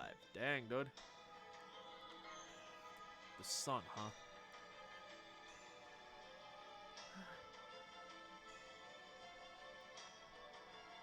And another thing, I don't see the Tree of Emptiness anywhere. But we saw it before we went right into the storm. Are we meeting Father Christmas yet? I don't know. Just don't go all TFS Goku on me. It was clearly visible from outside the Lostbelt. I can't imagine it was suddenly wiped from existence. So maybe it's being hidden with magecraft. You mean Odin? Shh. Let's just see where this goes. Well done on the reconnaissance, you two. We finally had a moment to catch our breath here. Holmes! It seems you're about 500 meters away.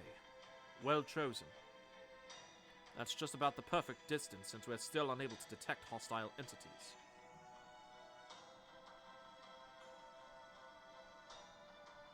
I thought you were gonna say full Alucard. Oh, don't. No, when it comes to Christmas, none in the Team 4-Star universe is more excited about it than Goku. Thankfully, our emergency exit didn't strain the border as much as we anticipated. But I'm afraid it's still not going anywhere for the time being. Still, we cannot afford to waste any time, which is of course why we sent the pair of you out to investigate. A land of fire and ice. It seems that this Lostbelt will present its own challenges, as I feared. The Tales of Ice and Fire.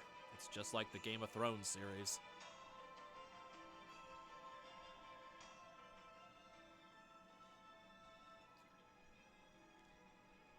That's all we can see from here.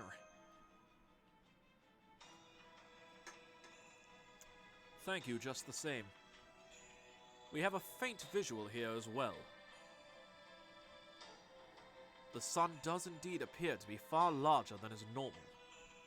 But it should be tens of billions of years before it reaches this size. We still don't understand how drastically a Lostbelt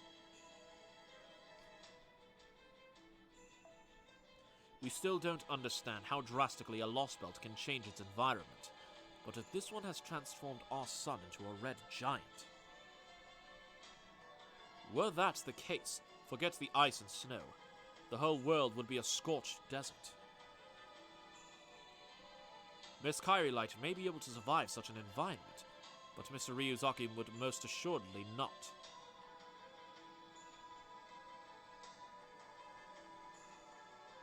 There's more literally with the name Ice and Fire. Yeah, indeed.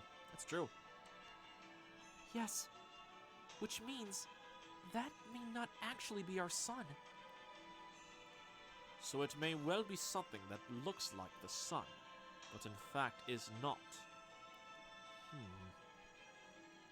I don't recall anything along the lines in Scandinavian or Germanic folklore, but I'll take another look just in case.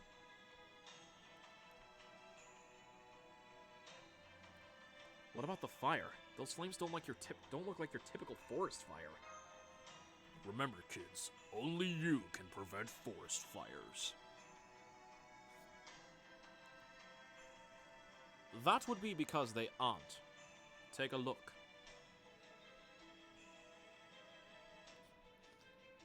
Nothing is actually burning. I'm not sure how it works, but the fire appears to be something entirely separate and floating above the mountains. Mysterious, to be sure, but there is little cause to defeat this phenomenon. but there is little cause to doubt that this phenomenon is the result of some form of magecraft.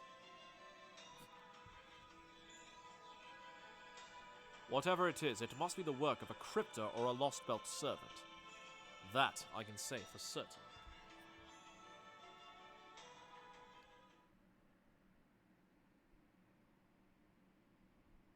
Assuming it's a Lostbelt servant,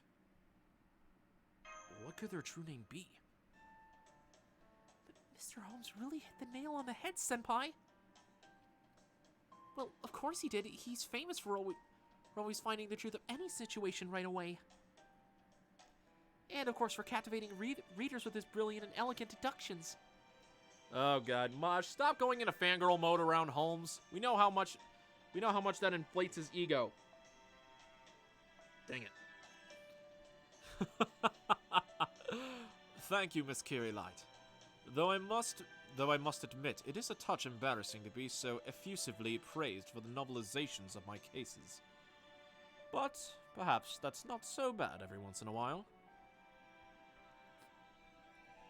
I am not usually one to skip right to the conclusions, but yes, I am quite certain that the one who created those flames is... What is it? Do calm yourself, foe. Fuck you! You're in deep shit! Foe? What is it? Is something wrong? What the hell was that?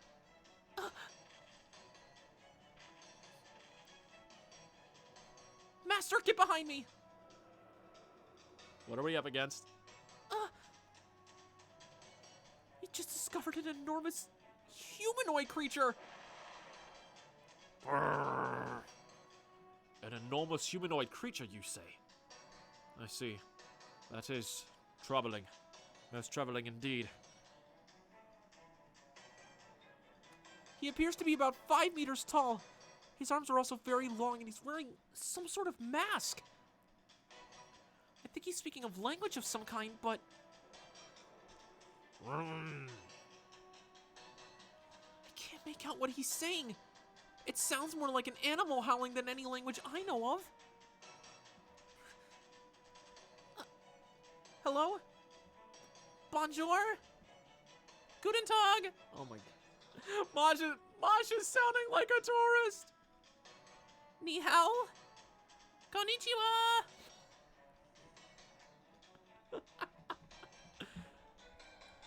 Chat room, I cannot wait for Baby Dove to voice this in Masha's voice when she eventually streams this Lostbelt chapter. I can't wait.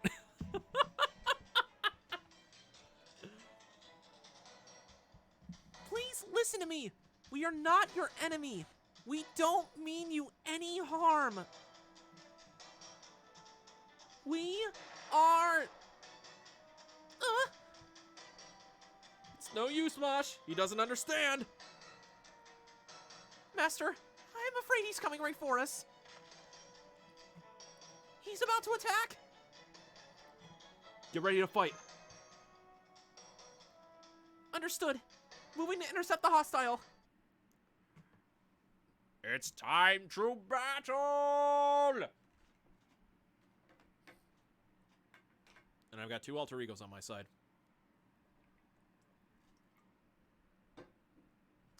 Why couldn't one of them be Okitan? I didn't pull her. Fatal battle. Whoa! Okay, that design is cool as hell. It is literally a frost giant. Guys, we're in Jotunheim now.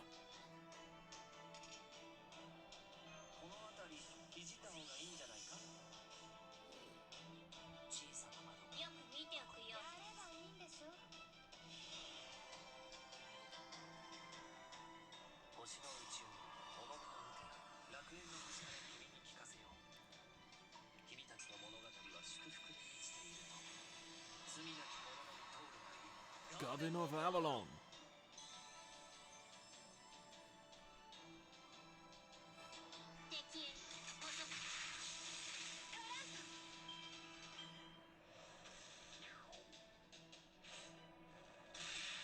Damn! That boy swing hard! Oh, they updated it! They updated this! How nice! Hey, Matoy, how you doing? Check Discord if you can.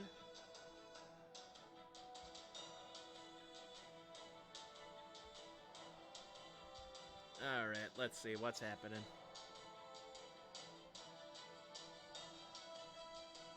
Discord, why ain't you opening?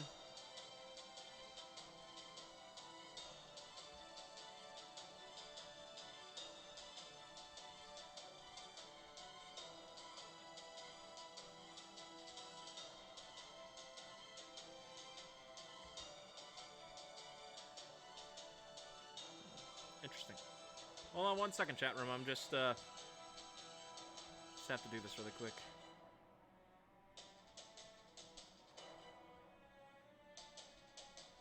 Okay, so it's just the debuff mental resists.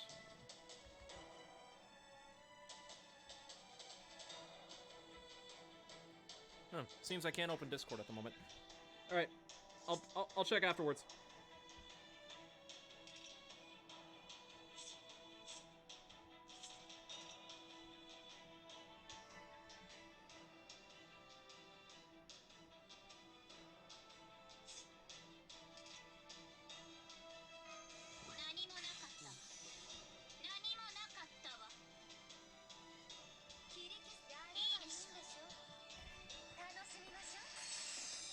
In the Fate Grand Order channel, I will make sure to do so when I can. But for some reason, Discord's not opening up on my laptop, so I'll have to give it a minute.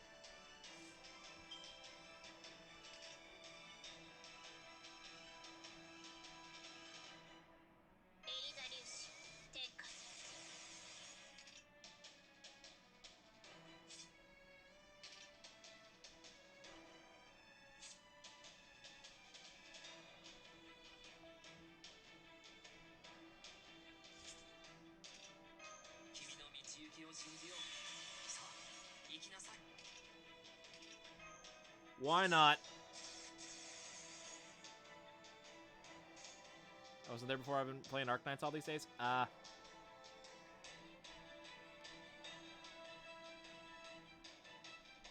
will come for your beer and your beard. Damn. Damn, Odin. You're coming for my beer? That means a lot, especially considering I'm from Wisconsin. And I've been okay, Matoy. I've been okay. Actually, hopefully I should be, I finally cleared up, crap with, my unemployment stuff, that has been held up for, like, 3.5 months ever since, the pandemic started, and I was, on temporary layoff, so there's that.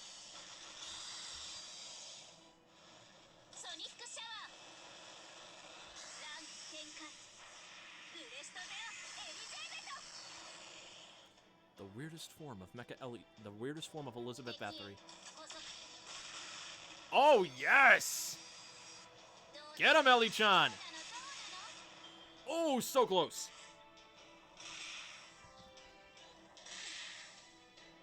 Damn, Melt is getting punished.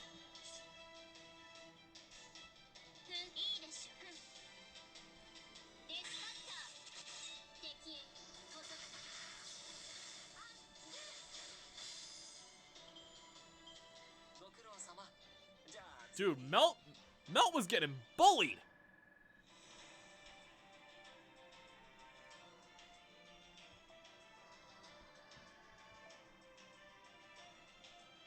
What is that?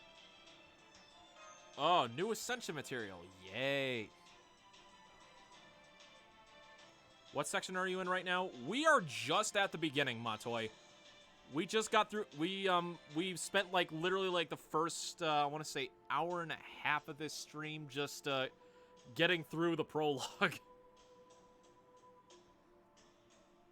But we're finally at the first part. And also, I promised the chat room that, after this first node, I would do a 30 roll on stream. So, be prepared for that.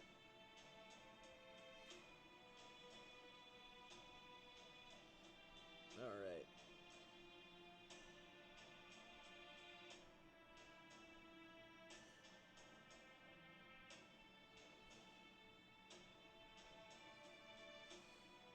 Alright, back to... Where's Melt? There's Melt.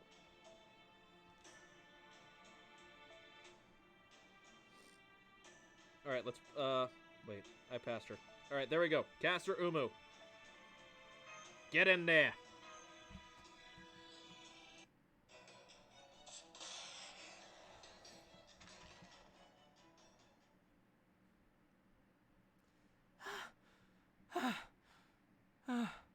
Scotty will come on June 25th, and I'm gonna die. Battle is over. We've neutralized the threat. Gosh, you're looking really tired. Why don't we head back to the border? Thank you for your concern, Master. But I'm alright. The sudden attack just had me a little out of breath is all. It's nothing to worry about.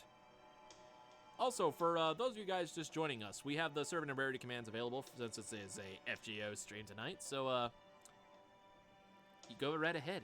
Do all that good stuff. All my vital signs are fine. I'm still good to go. I'm doing my best to analyze the recording and battle data now, but at this point, I can only say that the creature you fought is like nothing we've seen.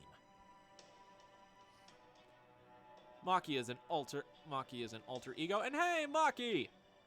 Rejoice, you are an alter ego, but what rarity alter ego? That's the question, Maki.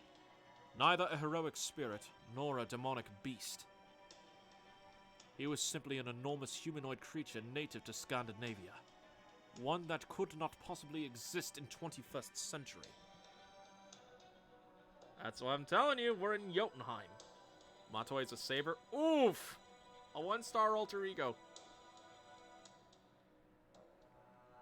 I am Kirei. Kick. Kick, kick, kick, kick.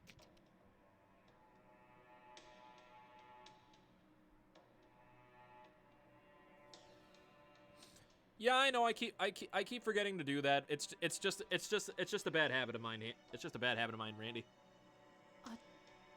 Giant. And Matsue's a 4-star saber.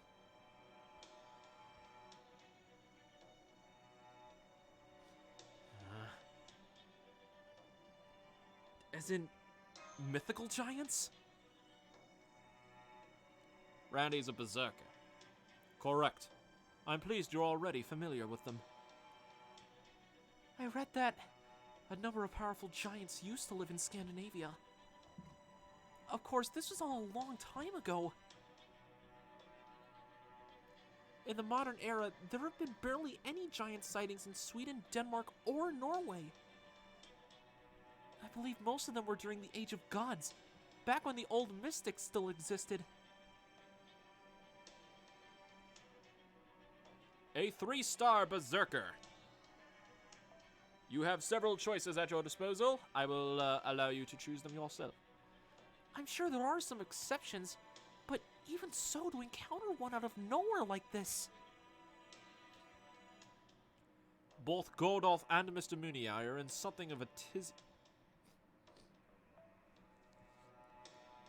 Both Gordolf and Mr. Mooney are in something of a tizzy about this impossible encounter, but yes. In the year 2020, giants have long since ceased to exist. And yet, you've obviously just met one, albeit one that tried to kill you even after you attempted to communicate with him. But, still. I caught a glimpse of his eyes behind the mask and he seemed consumed by bloodlust.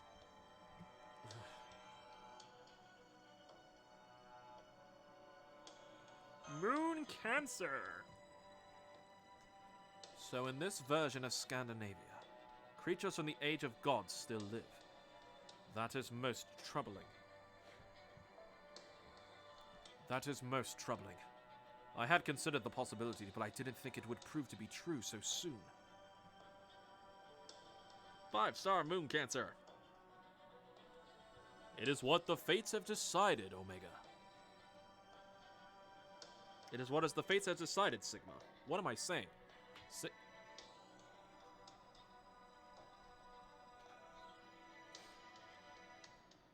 Sigma, Donald. Sigma. There you go. Damn you, Cryptas. Damn you for throwing something like this at us in only the second Lostbelt. Have you no sense of restraint?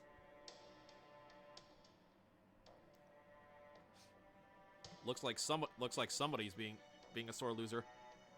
That said, we are far from completely helpless. Miss Kairilight, Mr. Ryuzaki. To begin, I've updated our database with everything I could determine about this creature. We were unable to detect it from the border because Chaldea had no information about ancient giants. Furthermore, I also learned something rather unexpected about the ice and snow surrounding us. What about them? They are imbued with a faint magical energy.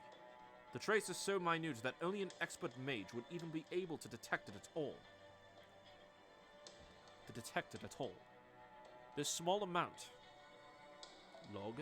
This small amount of magical energy created enough interference in our equipment that we were unable to detect the giant's approach. Da Vinci is still quite upset about it. She says being plugged in to function as a bio-unit dulls her senses.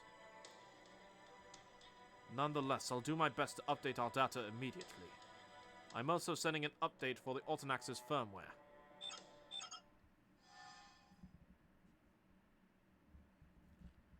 Right. Confirming update now. Master! I'm picking up new hostiles in our periphery. There's at least several ice beasts traveling alongside another giant. We need to get out of here before we're surrounded. Understood. Oh, crap. I can see them up ahead. Master! Time to fight then. And so once again we venture forth into the field of battle. Most excellent indeed.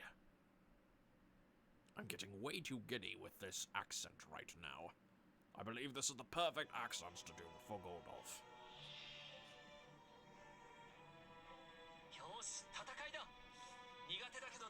Time to battle! Oh god, ice lions.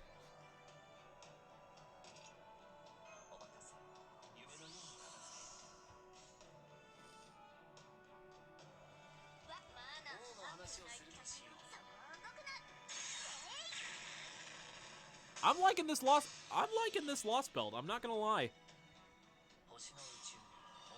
Garden of Avalon this.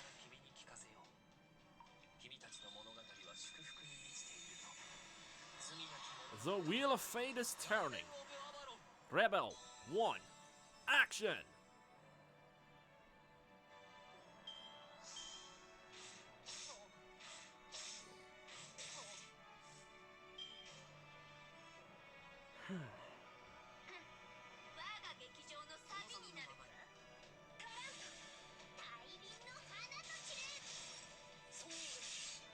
Nice.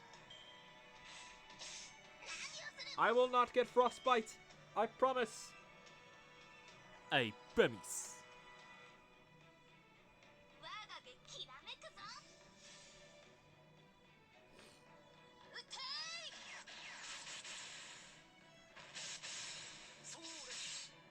Nice.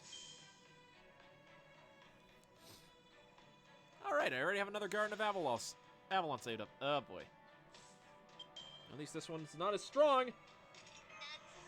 We must fire the Umu cannon!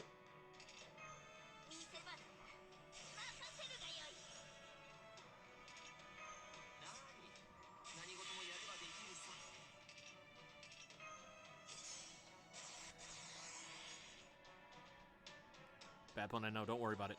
Chat room, we are about to fire the Umu cannon. Can I get Umus in the chat?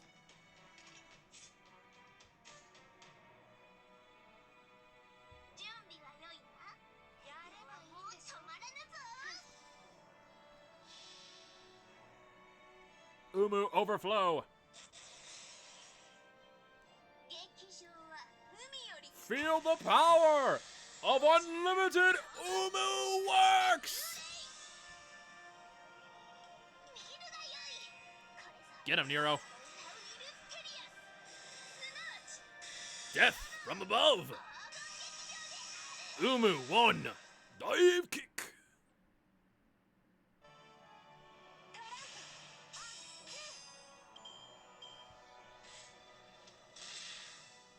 That animation's so weird.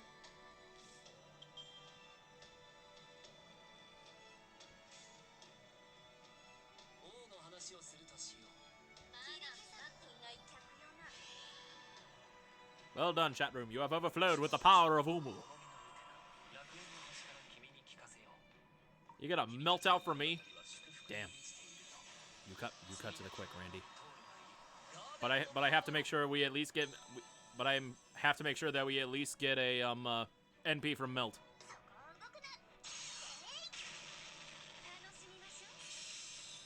Oh yeah, we got it. I gotta say, the game is running smooth since the new update.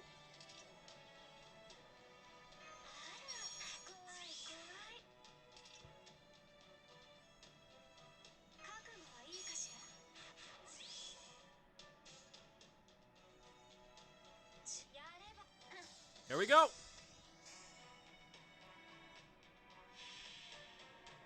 Tip: use another NP to get an MP chain with near or less. True.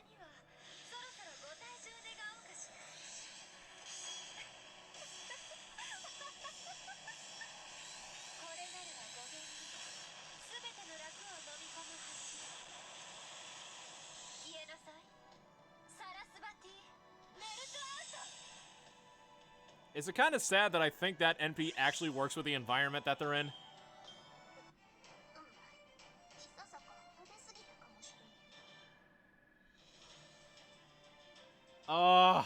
Look at all them bond points. It's so beautiful.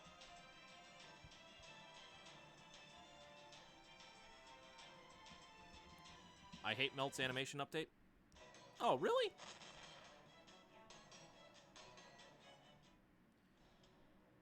That should wrap things up for now. We've defeated another giant and several ice beasts.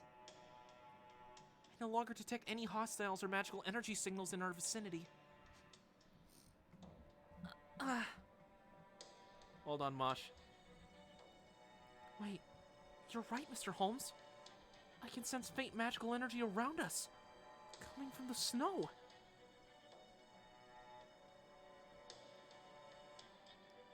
Could a giant be controlling the snow? Is they are downgrade, not upgrade? Oh, dang. Good question. I don't recall any giant like that from Norse mythology offhand. Let's finish that. Let's hash that stuff out later, you two.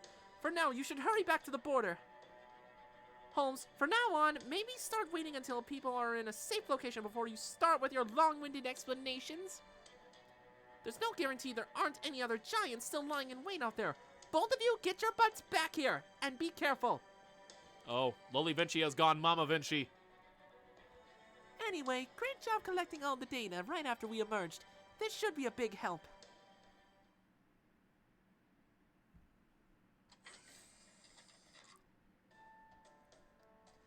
Oh, good. You're back. Welcome home, you two. It's good to be back. The Ortonox is working wonderfully. Thank you again for that. Glad to hear it. Gordo's having a little rest. Said he was having a nervous breakdown or something. I guess the emergency exit was pretty hard on him. Guess all that worrying he did about scouting out our surroundings after we emerged was for nothing. I wouldn't say that. He's trying to keep us safe in his own way. Naturally, his primary concern is his own survival, but that's still an important part of being a leader. When things get dangerous, you snap to attention. When things get dicey, you get right the hell out. The Mama Vinci is also the Loli Vinci. Every Vinci is Da Vinci. Every Da something Vinci is Da Vinci. Even Da Vinci is Da Vinci Vinci. I don't know where I'm going with this. Anyway, moving on. That's how things are supposed to go. But the further removed the higher-ups get from the action, the softer they get when it comes to making those calls. So in that sense, Director Gordolf is exceedingly good at his job. I'm not sure why, but he seems to treat any danger his field operatives are in as danger to his own life.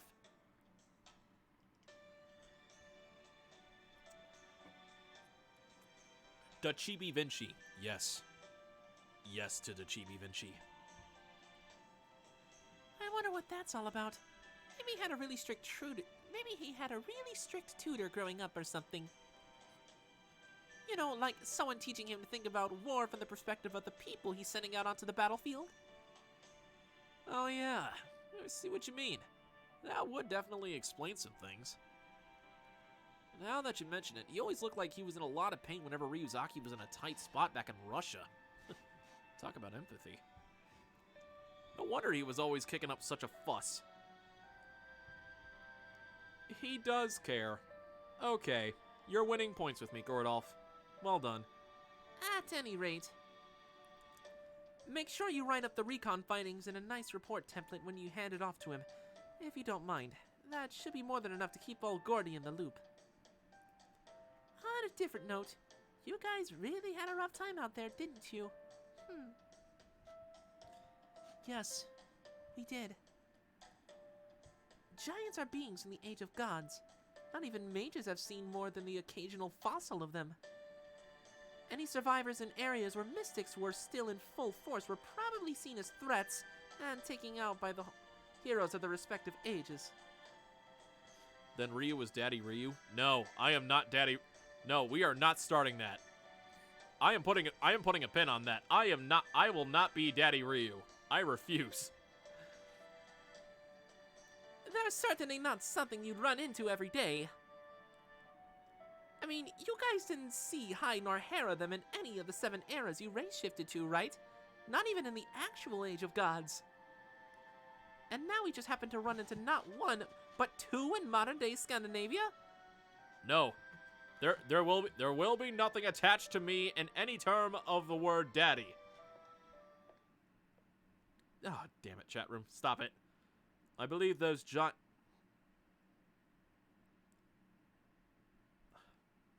I called it was Jotunheim, like. I believe those giants you encountered were Jotuna, members of the Jotun race of giants. That he had a strict teacher. Yeah, that's true, he did. In the Age of Gods, the Norse world was composed of 9 realms. One such realm was Muspelheim, the land of flame. Another was Niflheim, the land of ice, through which an icy river of poison flowed.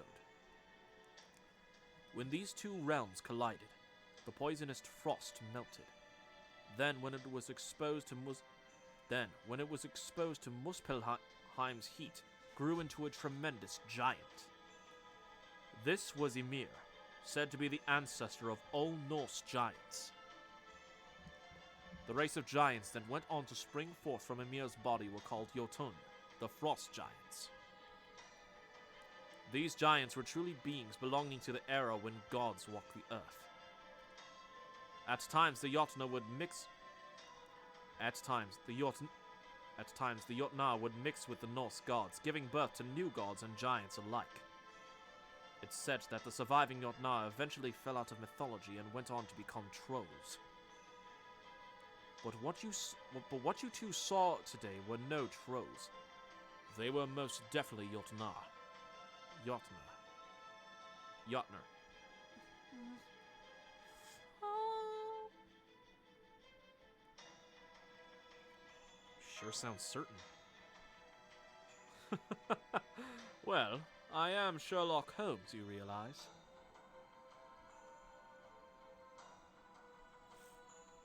I'll call Mommy Baby Dove to punish you. Oh no. Hey, your call, Matoy. I don't know how she'll feel about that, but go ahead. I am the one who finds the truth, regardless of my spirit origin. I believe I said as much when I introduced myself. No, sorry. I'm just having you on a bit. No, sorry. I'm just having you on a bit.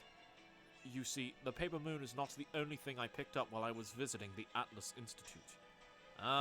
Yes. We're going all the way back to the Sixth Singularity. Try Hermes! Precisely.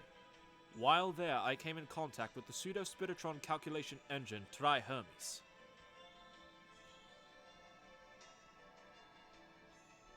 Jotner can be the size of humans to the size of mountains. That makes sense. That makes sense. Precisely. While there, I came in contact with the pseudo-spiritron calculation engine Tri-Hermes.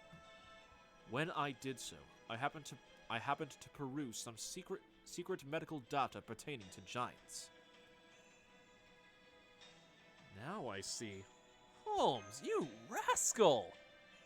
I don't see what's so funny. Don't you me, Buster. You're supposed to tell me those things before I need to know them. It's not fair that you get to do all the fun exposition. Besides, we're a team. You know we should be pooling our knowledge and stuff. Da Vinci is mad that she doesn't get to do the exposition anymore. I shall take that under advisement, especially considering it comes from none other than the great Leonardo da Vinci herself. All that said, I could certainly use a bit more information myself. Is this simply a Norse Lostbelt where a once lost race of giants still run amok? No, I very much doubt that is all there is to it. That's right. That was actually one of the things. Yoki was a member of the frost giant race. That's right. Right. The ones you saw today were more powerful beings of mystics, but... The Da Vinci is the dominant one in the team with Holmes. Don't mess with Da Vinci, whether she's in Mama Vinci form or Loli Vinci form. She will smack you right upside your head. But they were still living creatures. If nothing else, I can say for sure that the beings we encountered weren't servants. Correct. They are indeed absolutely not servants. Based on what we know from Russia, we can assume there is a being here who rules over this Lostbelt, and a crypta who tends to the Tree of Emptiness. While our primary concern is with the latter, there remains a strong possibility that we will come into conflict with the former as well. That said, our goal this time does not include engaging them in battle. Our intent is to cross Scandinavia without them ever knowing we were here. Smash me, mommy, Loli Vinci. Bruh! Although, to be fair, Da Vinci's the top then. What the hell, you guys? My chat room's being lewd. Yep, exactly. Still, we should really take a little break first, don't you think? Thankfully, there's a lot more magical energy concentrated here than there was in Russia, so the borders shouldn't have any problems recharging. We'll set off again in a little while, so make sure you two rest up when you can. Hiking across snowy mountains does a real number on your legs and back, you know. I very much recommend getting those kinks ironed out while you can. Right. Oh, but first, I almost forgot, Mr. Holmes. Yes, Miss Carrie-Light? I'm sorry, but back when we had just looked over the mountain range, remember how you and Senpai were talking? At the time, there was something else we wanted to talk about.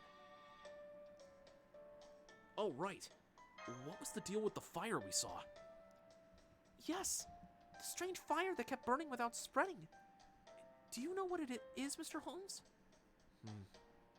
I can't say I know for certain. I only have a hypothesis, albeit one in which I am quite confident. I'm not looting, just curious, bruh. I suppose that would make this more of an induction than a deduction. At any rate, yes. That fire is none other than... Oh, shit. Another alert? What the hell? Are our sensors busted? Crap, no, it's worse. They're working perfectly. Ryuzaki, Holmes, a freaking enormous magical energy signal just popped up near us out of nowhere. It It's like a magical reactor core. This monster's on par with the Bruh. It's like a magical reactor core. This monster's on par with the Angerboda powered by the Greater Grail we saw in London. You comment the why are you horny? Oh my god, chat room. Chat room, you're being dumb. Chat room, I think we all just need to calm down a little bit, you know? Alright. So, I did promise a roll.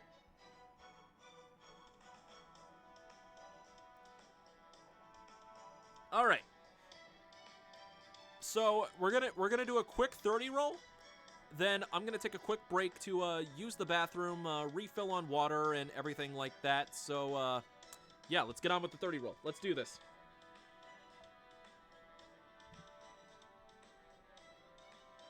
Well, they really updated this thing. All right, let's see what we got. Roll time, baby.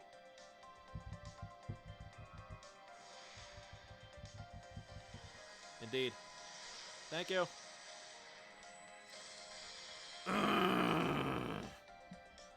Damn you, Tosaka. I hate seeing that craft essence. Archer. Kid Gilgamesh.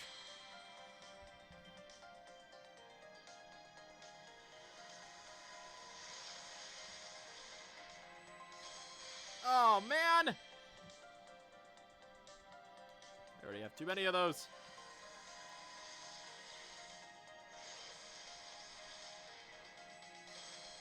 Bazaka. Lubu. 4 down, 6 to go. Can we make a comeback? Reality Marble. Unlimited Blade Walks. Halfway through. Costa.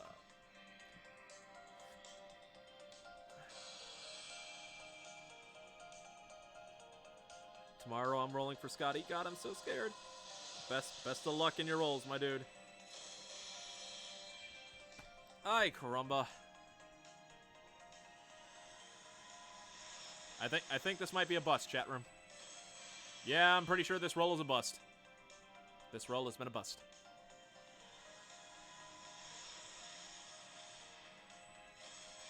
Although I do have to say a lot of 4-star craft essences. A lot of high-level craft essences, though.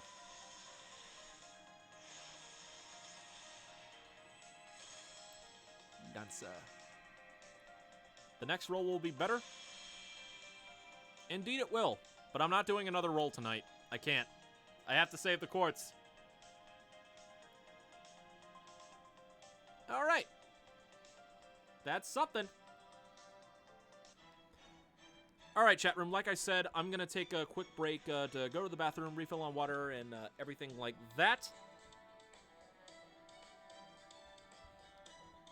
Mainly, I'm probably gonna do a 30 roll for Scotty, but I'm also saving for the anniversary roll and also for summer.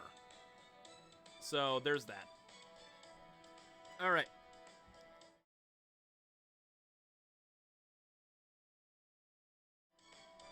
Okay, I actually forgot to add the microphone thing to that, but it's okay. All right. So, chat room. I'm gonna put some. I'm gonna turn down the volume really quick. So, just gonna put some music on. I'm gonna, like I said, gonna use the bathroom. Gonna refill water, all that stuff. Maybe grab a quick snack. I'll be back in about maybe 5 minutes approximately. And in the meantime, I won't leave you guys without entertainment. I got some music from the Twilight as well. So just stick around. I will be right back. Take this moment to get something to drink or something to eat or anything like that, and we'll be back in just a little bit. See you then.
All right.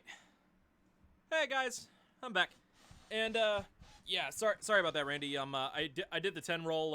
I just decided to take a quick break, refill on water, use the bathroom, all that nice stuff. The 10 roll was not fruitful. Not fruitful at all. Here we go. Just replugging in and everything like that. All right, we're good. Excellent.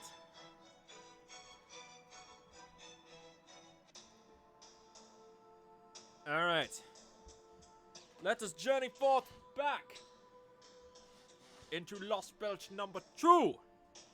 Hopefully, we can get to at least section 4 or something like that.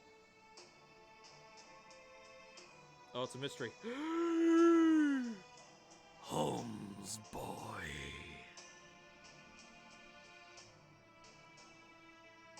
You know what? Why not?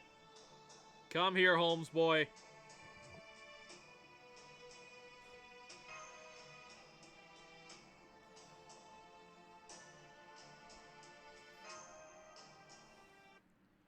Two, question mark? Well, indeed. Section 2. Assault of the Demonic Sword.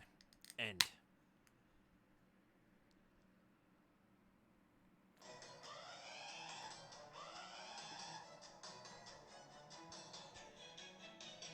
Damn it, we had no warning whatsoever. The thing just appeared out of nowhere.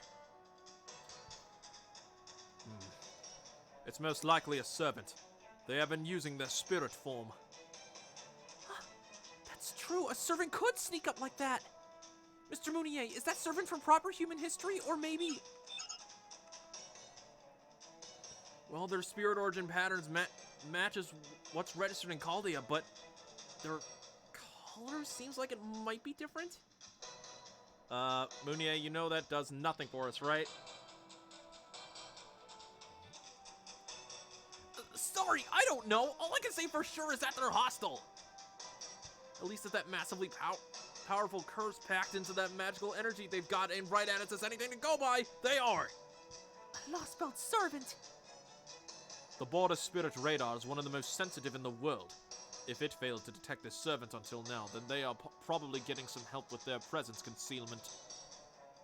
Had they wished to do so, I have no doubt they could have gotten much, much closer. And yet they instead chose to release their spirit form right in front of us, making their presence known. They must be incredibly confident, or perhaps incredibly cruel. Mr. Mounier, can you put them up on the monitor? No, I can't. They're right in our blind spot. And how the hell can you be so calm about all this anyway? I mean, I know we can't exactly put the border's pedal to the metal right now, but still. What do we do? Do we tell the rest of the staff about this? Most of them are still on break. For that matter, don't you think we should be going already, Da Vinci? Not just yet. This servant may still be trying to figure out where we are. No doubt they are aware we are nearby, but I believe they are unable to determine our exact location. That said, the longer we stay, the greater our chances of being discovered. As good as the border's camouflage is, it does not render us invisible. It is good at keeping its magical energy hidden, but that doesn't help if someone starts searching the old-fashioned way. Well, Holmes, Ryuzaki, what do you want to do? Do we keep quiet and hope they don't find us? Whoever they are, we can't let them into the border. Indeed not. Allowing an intruder on board would be the worst possible scenario by far. None of the staff are fighters after all. The moment an enemy gets inside is the moment our little adventure comes to an abrupt end. Mr. Mounier, what is the latest on our mysterious foe? Have they moved at all since appearing? No, they haven't moved a muscle since they showed up. But I still can't see anything on the monitor. They're right in the middle of our blind spot. Then it would seem they are waiting to see how we react. Bold, yet with a touch of caution. Da Vinci, I'd like you to start up the border's engine the moment we step outside. Make sure it is ready to depart at any time. You got it. But make sure you buy us enough time for it to warm up, okay? I am well aware. Now then, shall we be on our way, Miss Kairi Light and Mr. Ryuzaki? Given that we are the only ones here capable of fighting, it must fall on us to greet any hostile or boorish guests. Right, I've got my exoskeleton ready to go, so I can activate it at a moment's notice. As long as it's just for a few minutes, I should be able to fight. I'm all set too. Senpai. We make an emergency dive! God fucking damn it, Gordolf. At the worst possible time! I will not have you going out there to face an unknown and extremely powerful foe. I absolutely forbid it! An emergency dive is the only viable option. Director Gordolf? You're awake now? Of course I'm awake, and I overheard your entire conversation. A situation like this calls for a retreat, not meeting the enemy on their own terms. Traversing this Lostbelt to make a getaway is out of the question as well. If the enemy has found us out, then our first order of business is to hide again, and that means a zero sail. They'll never find us once we dive back into void space. We can make a clean getaway. That's true. If safety is our true priority, that's definitely an option. We'd have to figure out how to get back to reality once we set sail, but it would give us a secure way out of this particular predicament. That said, are you sure about this? We still haven't finished reapplying the logic formula. There's a non-zero chance that our armor just comes off in void space and we'd end up adrift there forever. Let's see. I'd say the odds of that happening are maybe 0.003%? That's nothing. I've never even come close to winning a race in my own vehicle with odds like that. At any rate, given that our only master is still unable to summon servants, fighting one this powerful is out of the question. Need I remind you of the sort of enemies we faced back in Russia? These Lostbelt servants are tremendously powerful. I learned that lesson all too well when one of them destroyed Chaldea. Just because the girl is able to fight now doesn't mean you should run to battle at every chance you get. Holy shit! Gordolf is laying down some truth, yo. As your commander and your director, I will support whatever option I feel offers the best chance of survival, no matter how slight the difference. No, in fact, this is an order. As my advisors, it's your job to justify my decisions, not mine. Damn. And let's not forget our biggest concern here. We don't even know who this mysterious, probably Lostbelt servant even is. Dude, Gordolf is stepping up! What the hell? In which case, the only option I will even consider is for us to make our escape. You never waver when it comes to keeping us all alive, huh? Alright, I'll trust your instincts here. Sorry, Holmes. Sorry, Ryuzaki. The servant outside is so strong that I'm taking this ship back to void space. I'm not saying you wouldn't survive the encounter with whoever it is out there, just that it'd get really ugly real fast. And if the fight ended up damaging the border as well, that'd be bad news for all of us. So, we're doing another zero sail? Still, if that means Mash and Ryuzaki can avoid this fight, I guess it is for the best. Right, you take the wheel, Mounier. I'm gonna head back to the computer room and plug into the border. Director, Holmes, I'm leaving this place in your hands while I go verify our existences as perfectly as ever. So I will go to sleep so that passes. Oh man. Well, have a good night, Montoy. Thanks for stopping by, and I hope you feel better, man. Take it easy. So, change of plans, I guess? Guess I better buckle up. Right, I'll go along with whatever you decide, Senpai. Ah, here we go again. Has it ever once occurred to you to obey your commander? Hey, at least now we're all discussing our opinions. That's a big step up from how things were before. You should be proud for inspiring the change, boss man. Foo! Well done. You've upgraded. I can tell you're just buttering me up, Mounier. At any rate, let's get this zero sail started before that servant makes a move. Okay, I'm patched in and all synced up. Expanding void reality observation device, Paper Moon. All hands be seated, and need I remind you, do not forget your seatbelts. Fo! Actually listen to this guy for once, Fo. He's actually know what he's talking about, Fo. Expanding logic formula on Shadow Border's external armor. Expansion is currently at 90%, 93%, 98%. There! Now we just dive in and make up the rest as we go along. Removing existence verification for reality space. Shortened future prediction, hypothetically prove mirror world plane in 10 seconds. Relaxing space-time friction decompression for 0.9 seconds.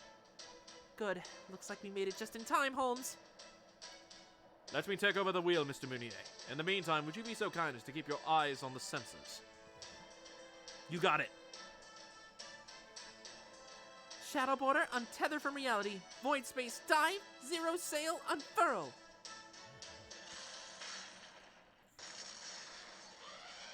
Oh, shoot!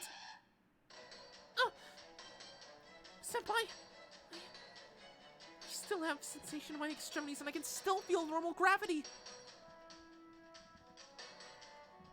Does this mean the zero sail failed?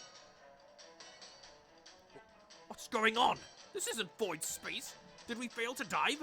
Are we still stuck in reality? They got us good. Whoever's out there sensed our spells going off and caught us in a split second. They're physically holding us back. I'm impressed. Just their physical strength exceeds the border's maximum output. Did you say physical strength? The magical energy signal is getting stronger. Wait. Hang on. The servants literally grabbed hold of the border. What the? Are we floating? Do not remove your seatbelts. All hands assume crash positions. Oh, Jesus!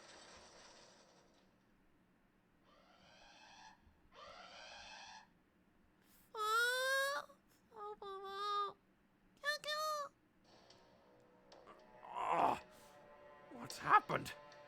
I don't understand. So dizzy. Is everyone all right? Are you hurt, Senpai? Just a little dizzy. Thank goodness. Did we Do a barrel roll and crash? Yes, I felt the same thing. It was as though the Shadow Border was picked up and then flung somewhere far away. That is precisely what happened. The hostile servant stopped our zero sail in its tracks before simply tossing us like a baseball. That is truly incredible strength. Perhaps they are a berserker. Whatever their class, they clearly possess immense strength to perform such a feat. I expect they are a rather combat-oriented servant. Probably one focusing on being on the front lines, but... Attention, please. I'm afraid that crash completely shut down all our navigation systems. I can try to bypass the damaged systems, but even that's going to take some time. And then there's all the damage to the suspension. Luckily, we didn't up completely upside down, but we're still not going anywhere anytime soon. I'm sorry, everyone. We can't dive or run away on land anymore. You have nothing to apologize for, Da Vinci. The fault lies with our uninvited guest, not you. Then you mean we're out of options? Oh, this is bad. Really, really bad. You're damn right it is! Magical energy signal incoming! I can tell this heroic spirit is some kind of big shot. And I'm pretty sure they're done waiting around since they're headed straight for us. 100 meters. 50 meters. Damn it, now they're right on top of us! What the hell? The magical energy signature that I'm pretty sure is a servant has collided with our exterior. It's melting our external armor now! What kind of barbarian are they? It sounds like they're trying to cut their way through our defenses! Do they realize how much time I spent reinforcing this armor? There's no way anything should be able to break through it this easily. I mean, the old me spent a ton of time making sure of that. What kind of weapon or noble phantasm do they have that could possibly do this? Senpai, Let's go, Mush.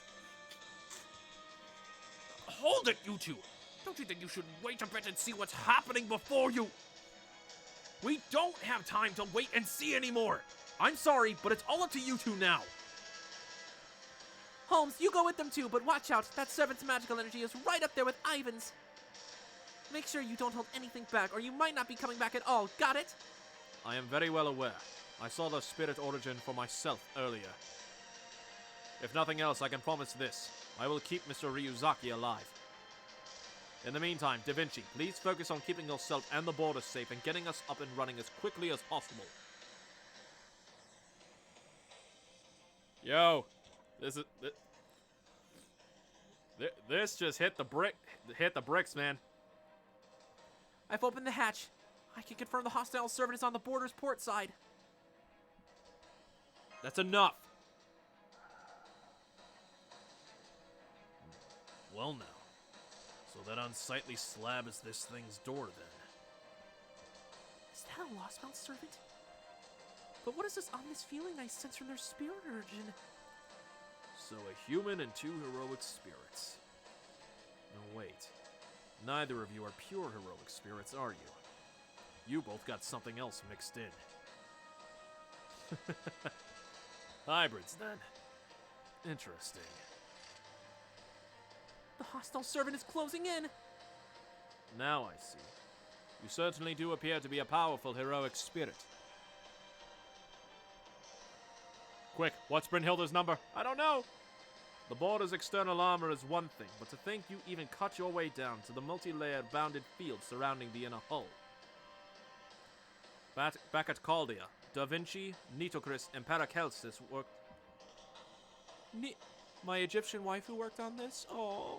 Back at Chaldea, Da Vinci, Nitocris, and Paracelsus all worked to ensure those bounded fields would be as strong as any from the Age of Gods.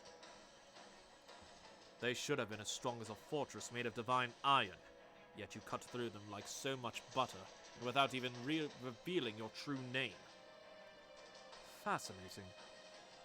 Tell me, how did such a powerful demonic sword possibly come to be? Yo, he looks badass. Are his eyes glowing red? I was right. It is a demonic sword, then. I thought it seemed far too dark to be a sacred sword. I don't talk to humans. Ah! Well, now.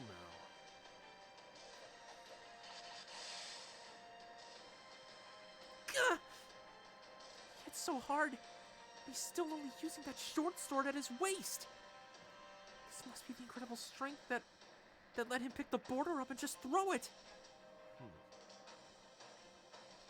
You're not getting past me.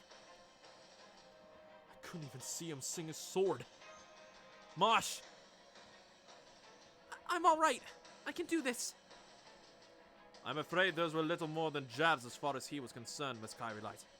Though I am certain that is not how it felt to you. Have you lost your mind, girl? Why are you still standing there? You should be throwing down that impenetrable shield of yours and running for all you're worth by now. You don't look like enough of an idiot to fail to see how outmatched you are. I will endure if I have to. I can't let everything end here.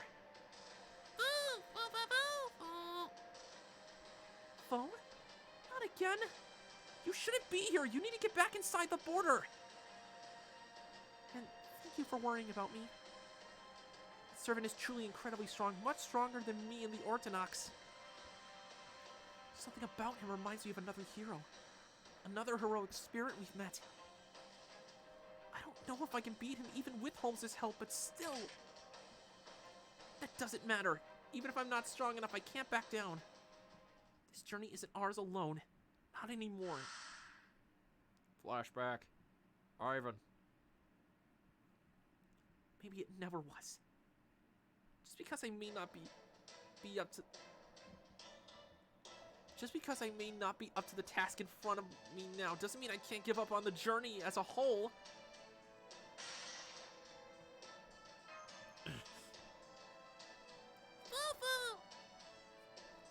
A journey, huh? Frankly, I don't care whether it is where it is you're going. I have my own destination in mind. Yeah, she does. Damn. I'm afraid this just isn't your lucky day, girl. Or yours, kid. Now that our paths have crossed. I'm going to kill you and take your prized treasure with me. Another short sword? Here he comes. I'll back you up as well. Now, if it's Sigurd, is he's a saber, I'm assuming.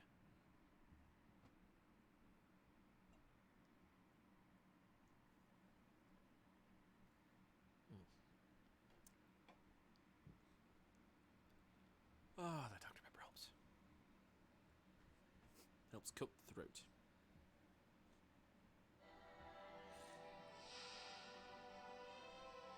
It is a saber. Oh, with the shadow border in the background. Nice. Nice touch.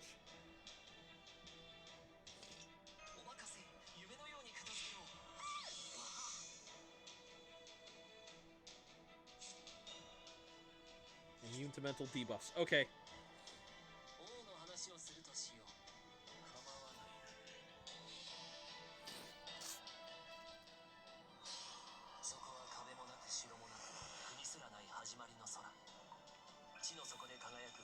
Mosh does tolerate Ryu? Bro! Damn, dude! What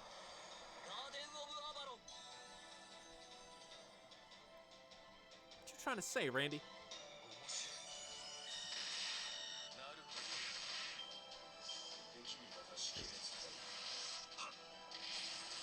Oh! Did he just punch swords at me? Yo, that's badass.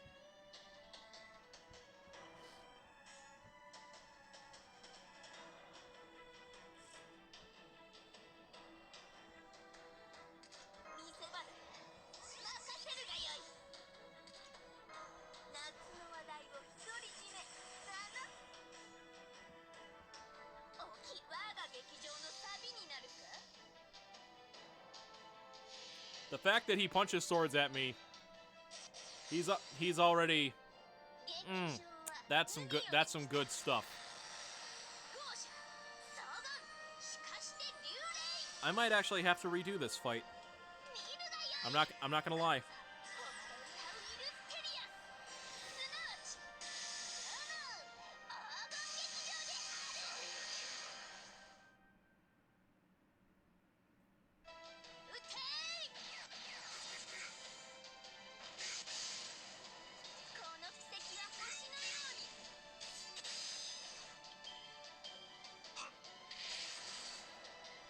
He punches freaking swords.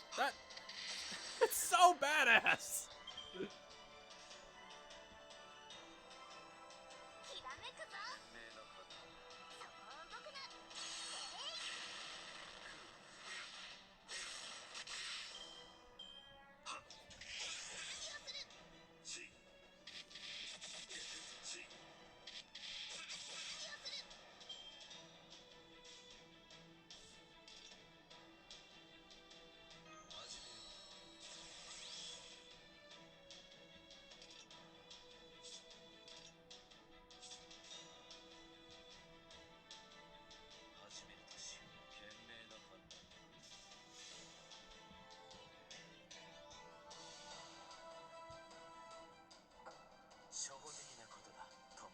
Guess it is a survive mission? I get has to be.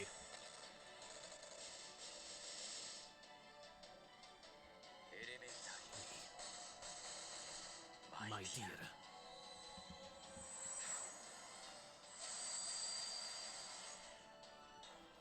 Oh, goddamn, I love that Noble Phantasm.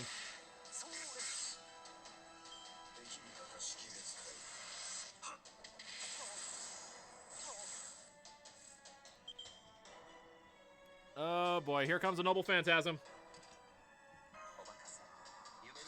I only pray this works.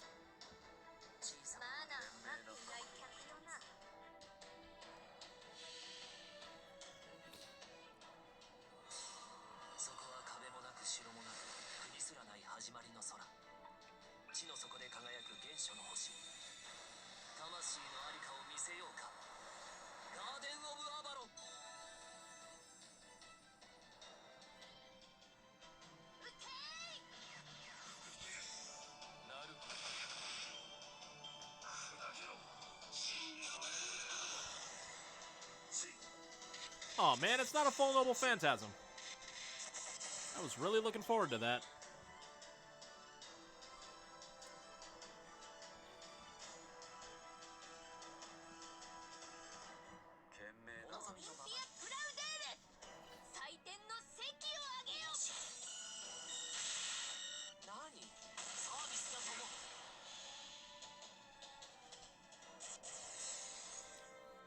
God, just the fact that he punches swords, just automatically, that's godlike. These are beauty. Is it wrong?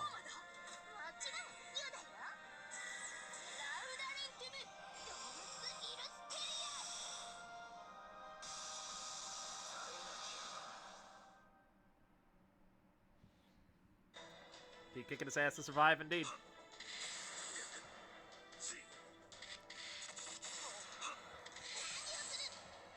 Oh man, Nero's taking a hit.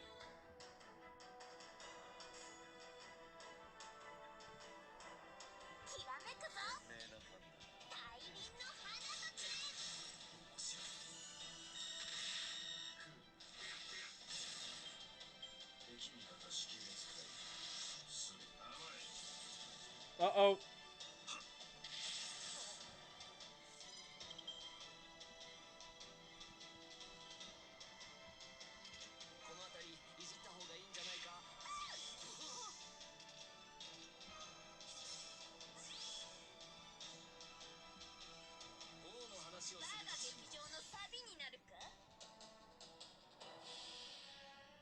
Just keep it up.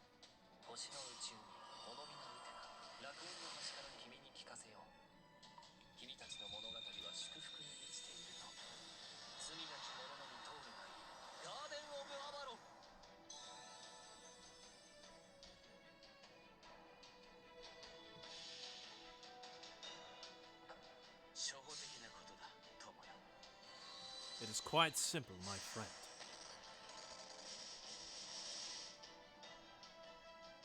Elementary, my dear. Visually, the Noble Phantasm is stunning. I give it a solid 8 out of 10.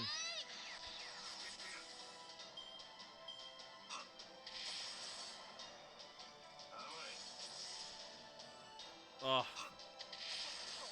Oh no, there goes Merlin!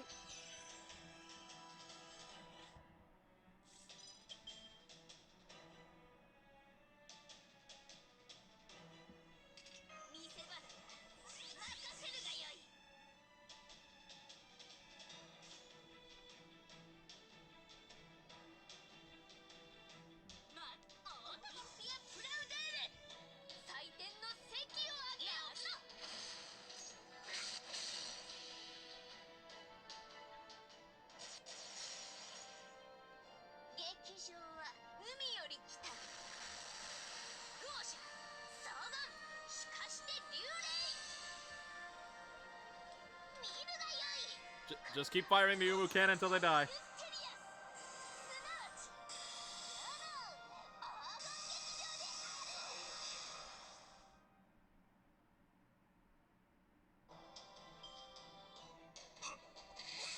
Took me 14 turns? Oh, jeez. Oh, Musashi!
Holmes!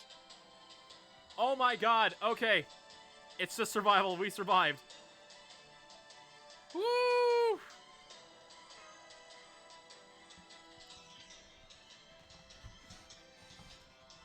Whew.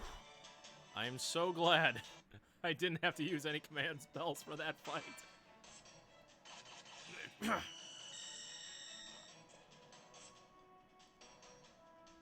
Thank you, Holmes. That beam was a big help. No trouble at all, Miss Kyrelight. I must certainly say, though, you certainly don't hold back. Not to say you are not pulling your punches quite a bit, Lostbelt servant. I don't suppose you would be so kind as to introduce yourself. Yes, I see. Now that I've seen your strength up close, some things have become abundantly clear. Your swordsmanship is exquisite, surely the finest in the Norse lands. You are also immensely strong and have both the knowledge and reflexes to dodge my magical energy beam with ease. You knew, didn't you? You knew I was a heroic spirit capable of using magecraft attacks. Your wisdom alone is truly a force to be reckoned with.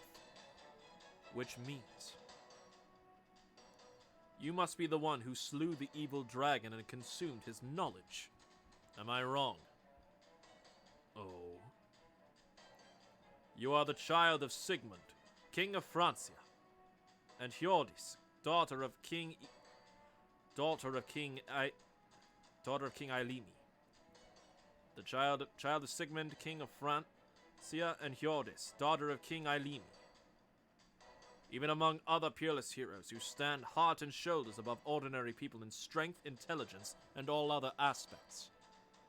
You were hailed as the greatest warrior king of them all.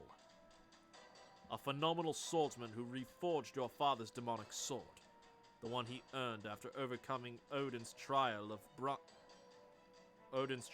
Barnstoker. Then, you don't mean... You are the fearsome warrior who defeated King Hunding's army, thereby avenging King Sigmund.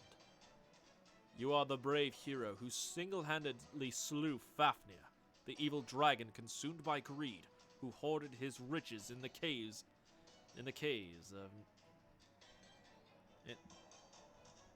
Pronunciations, people. Who hoarded his riches in the caves of Nitahirdar. You are the one who made a loyal friend out of You are the one who made a friend out of Sleipnir's foal, Grani, who would gladly carry you to the ends of the earth. You are the great hero who ate the dragon's heart, gaining unimaginable power and the wisdom of the gods. Your true name is Sigurd. You stand alongside Siegfried as one of the most powerful heroes of all Norse myth. The Dragon Slayer! However, that raises a number of questions. A true legend you may be, but that doesn't explain where your monstrous strength comes from. More importantly, why do your eyes glow red? So you're a clever one on the side of proper human history, huh? Now what then? Now that you know who you're up against, how do you intend to fight him?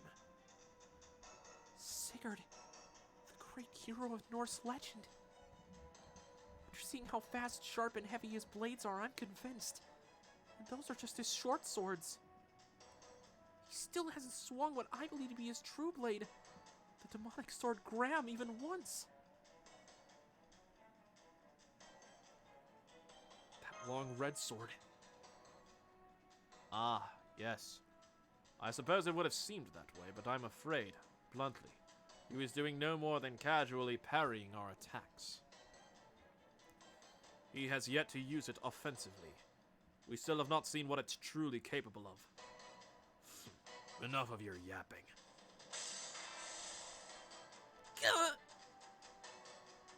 This pressure is intense. No, this isn't over yet.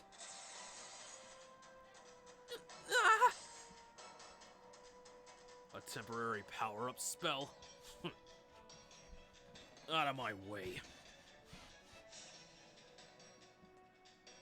Look out! He's going to use Graham! Die, human. Oh, no, you don't.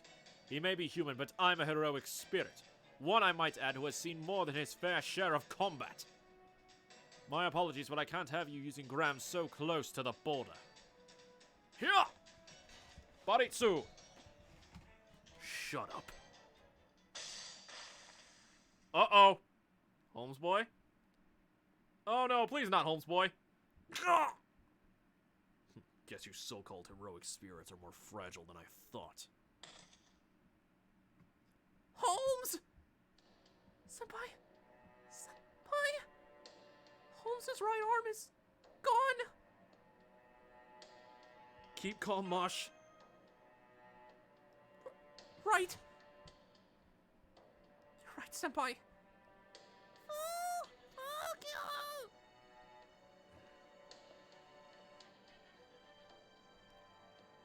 Go after him. Leave me here. Senpai! Emergency heal. Holmes, why did you stop him? Please stay still so Senpai can... Whoa!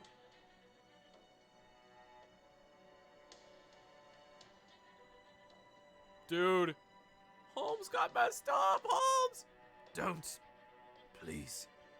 Save as much of your magical energy as you can. Graham most certainly lives up to its reputation, but as you can see, my heart and brain are fine. I may be badly injured, but my spirit core is intact. I'm still a heroic spirit, remember.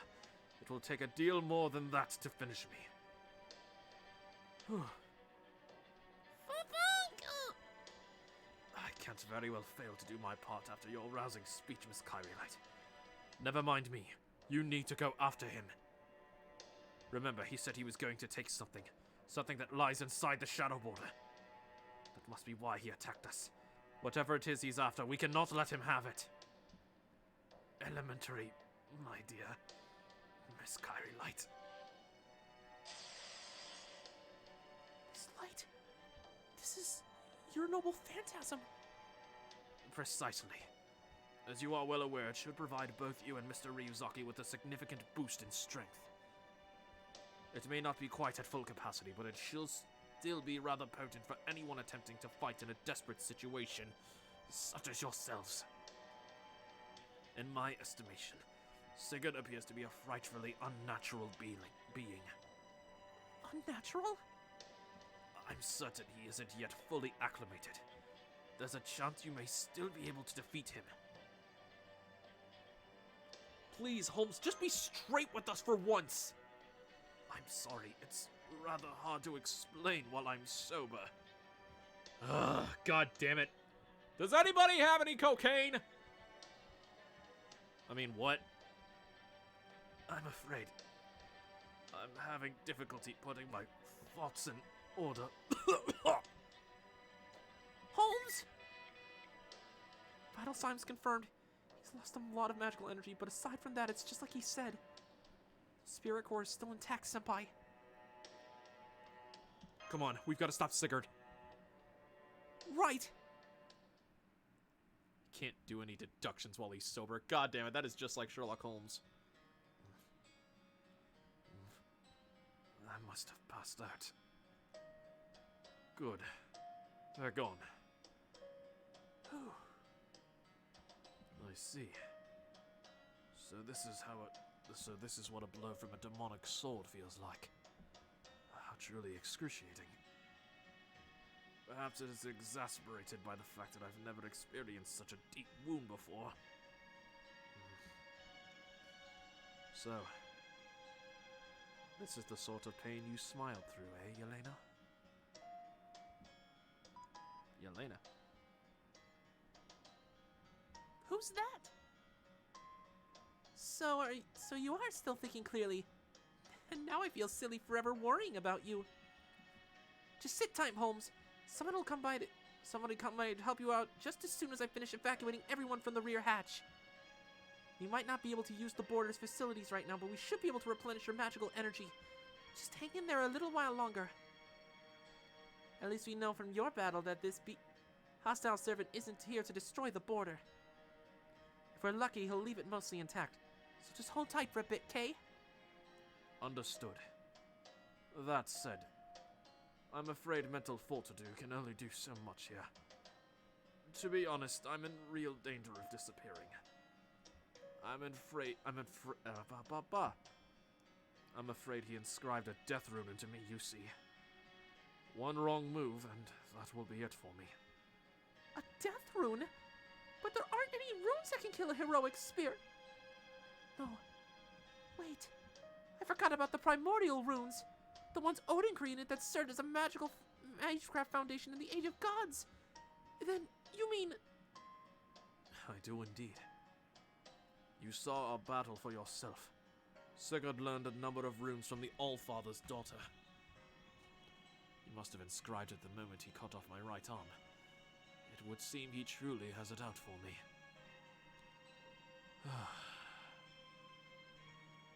So I'm afraid if I push myself too hard, my spirit core will fail. Happily, I can at least speak as long as I remain still. Though the pain is still quite exquisite. Gosh, then you really are just hanging by a thread. Okay, wait a second. I'll be right there. Right. There's so much I need to tell you, but I'm afraid I keep slipping in and out of consciousness. I'm finding it difficult to concentrate, and for some reason my thoughts keep turning to the past. Holmes!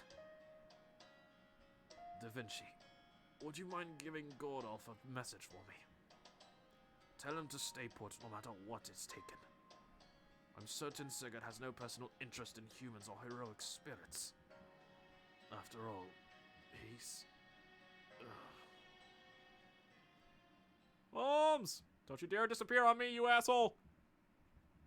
I just got you! Don't you dare disappear on me yet! Oh, Dub's not gonna like this.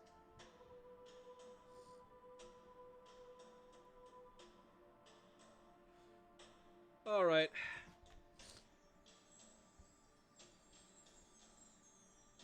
Okay. You want archers? Let's give you archers.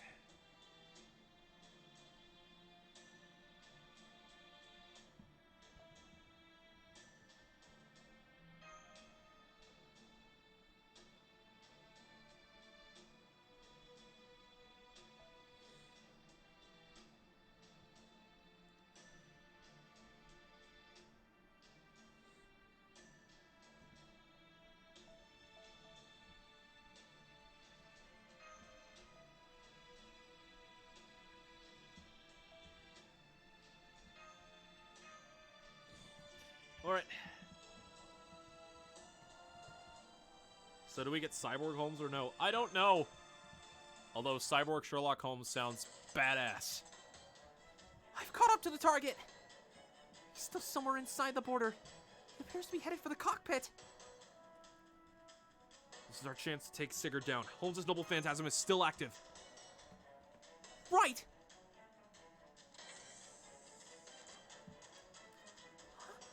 There's nobody here. No signs of a struggle either. What in the... It looks like the side hatch is open. They must be on the deck.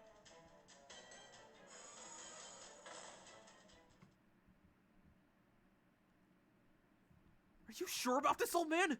If you give him that, we'll be... Stop that. Shut your mouth before he kills us all. We don't have any other choice. Trust me. There. This is the paper moon you said you were looking for. Go on. Take it. Oh. Damn it. Damn it, Gordolf. Normally we'd keep it hidden, but you're so strong that I decided to give it to you as a reward. I'm surprised. You humans are seldom so intelligent. Still, I didn't think you'd give it up so easily. I heard this thing was your lifeline. It may be our lifeline, but you are a threat to our actual lives. But things certainly won't help fill our bellies. Now, go on. You got what you You got what you came here for, didn't you? You don't have any other further business with us, right? Right? Without the Paper Moon, we're just helpless drifters. At this point, it's only a matter of time before we die on our own. There's no reason for you to sully your hands with the blood of insignificant specks like us, is there? So why not just be on your way, then? You've got a point. This sword wasn't made for cutting up useless meat. Yes, I made it out alive again.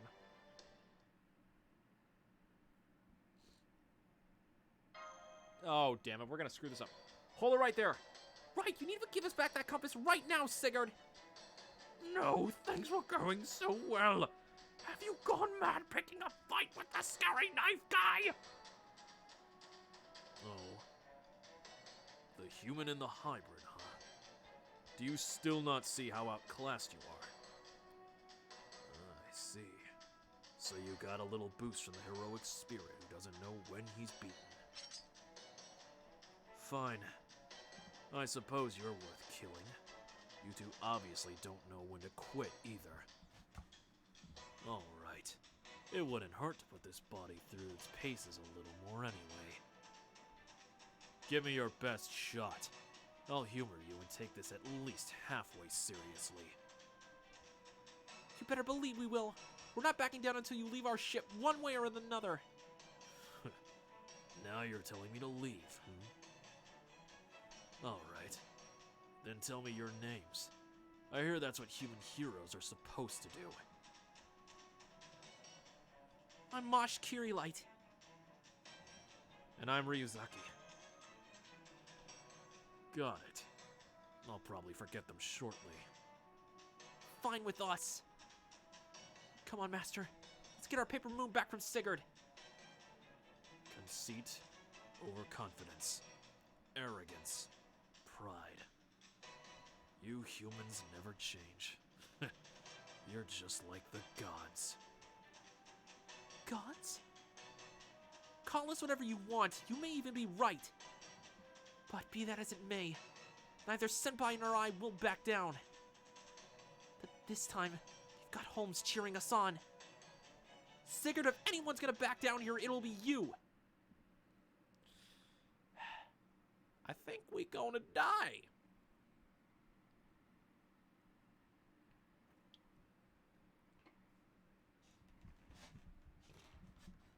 Alright.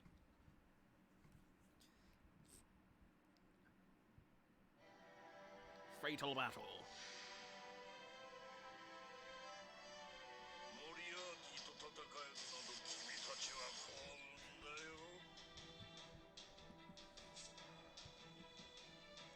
Okay, critical rate up. Alright, nice.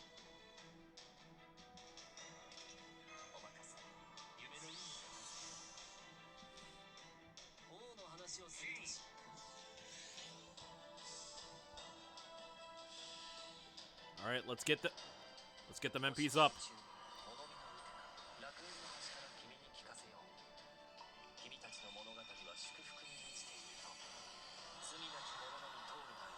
Garden of Avalon!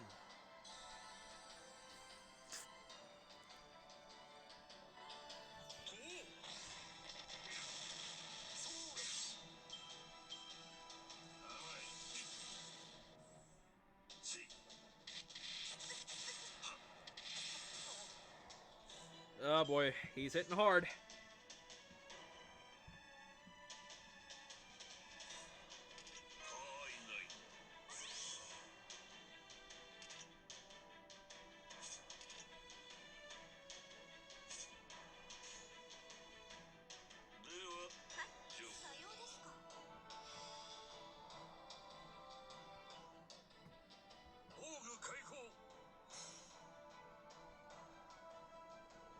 So Mosh has willpower, but this might be a little bit insane.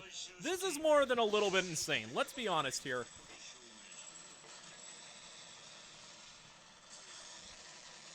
Moriarty's like, you killed my greatest rival. Asteroido!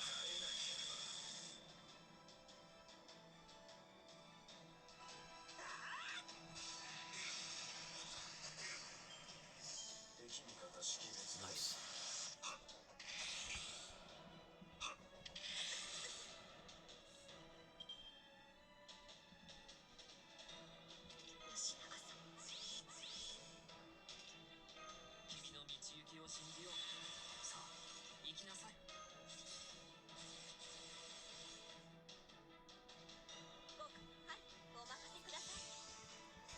Go, gamer Oni! Fire! Fire your bow! 召喚ゼオン菩薩私に力を朝日の輝きをオンアロリキャスター Oof.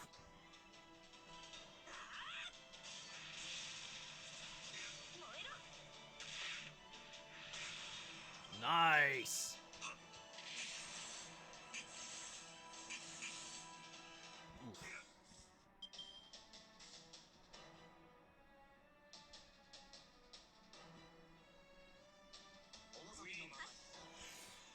Get him up! Arrow to the face.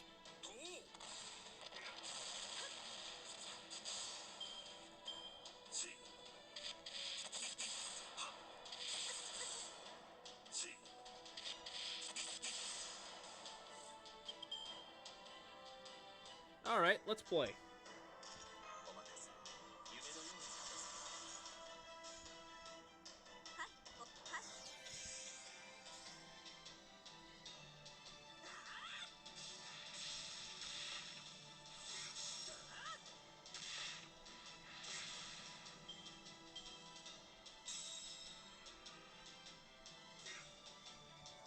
Alright.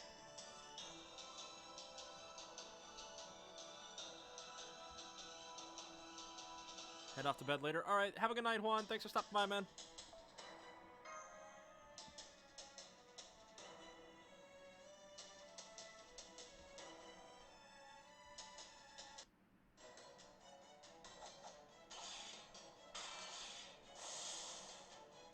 Gah! Here he comes. Gah! Ah! Using a command spell.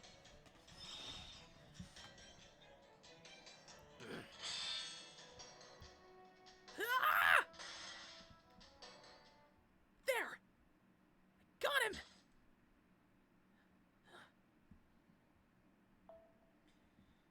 That blow had all of our magical energy behind it, both mine and Senpai's. Thanks to Holmes' house, I'm sure it was very powerful. May not have been true Baritsu, but I'm certain you felt it anyway. Your spirit core should be damaged in several places by now. I don't think so. Please leave, Sigurd. My spirit core, huh? What about it? What about it? Can't see where he... Mosh!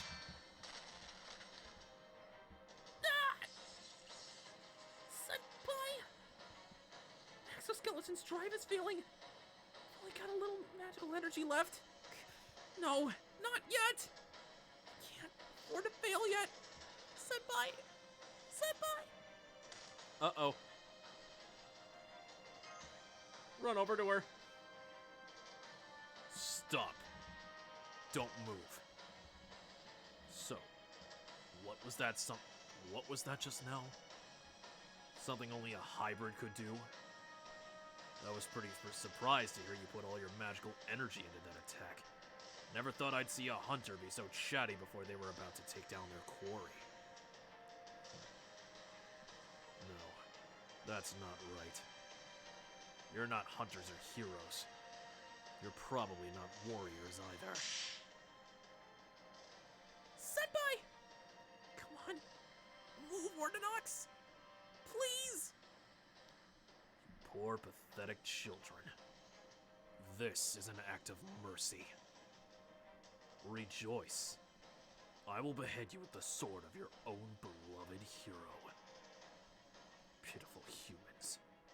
Neither you nor the world have any future to look forward to.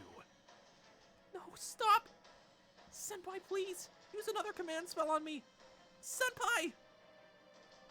Don't bother. You'll be dead long before you get the chance to summon your magical energy. Farewell.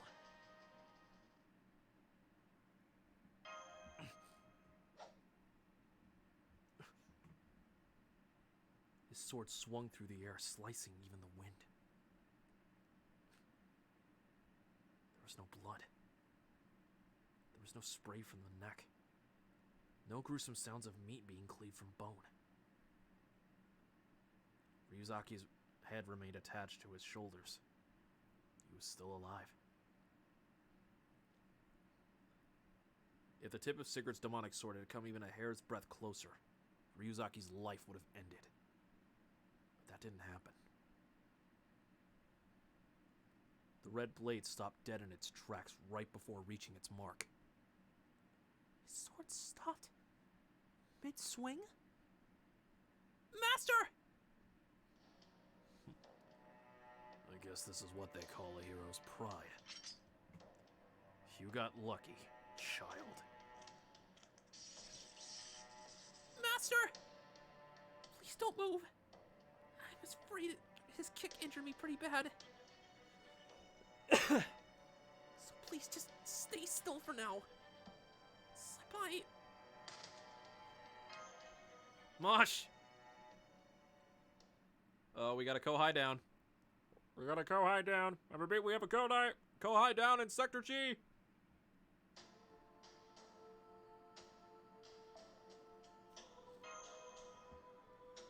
Alright, let's finish this note up.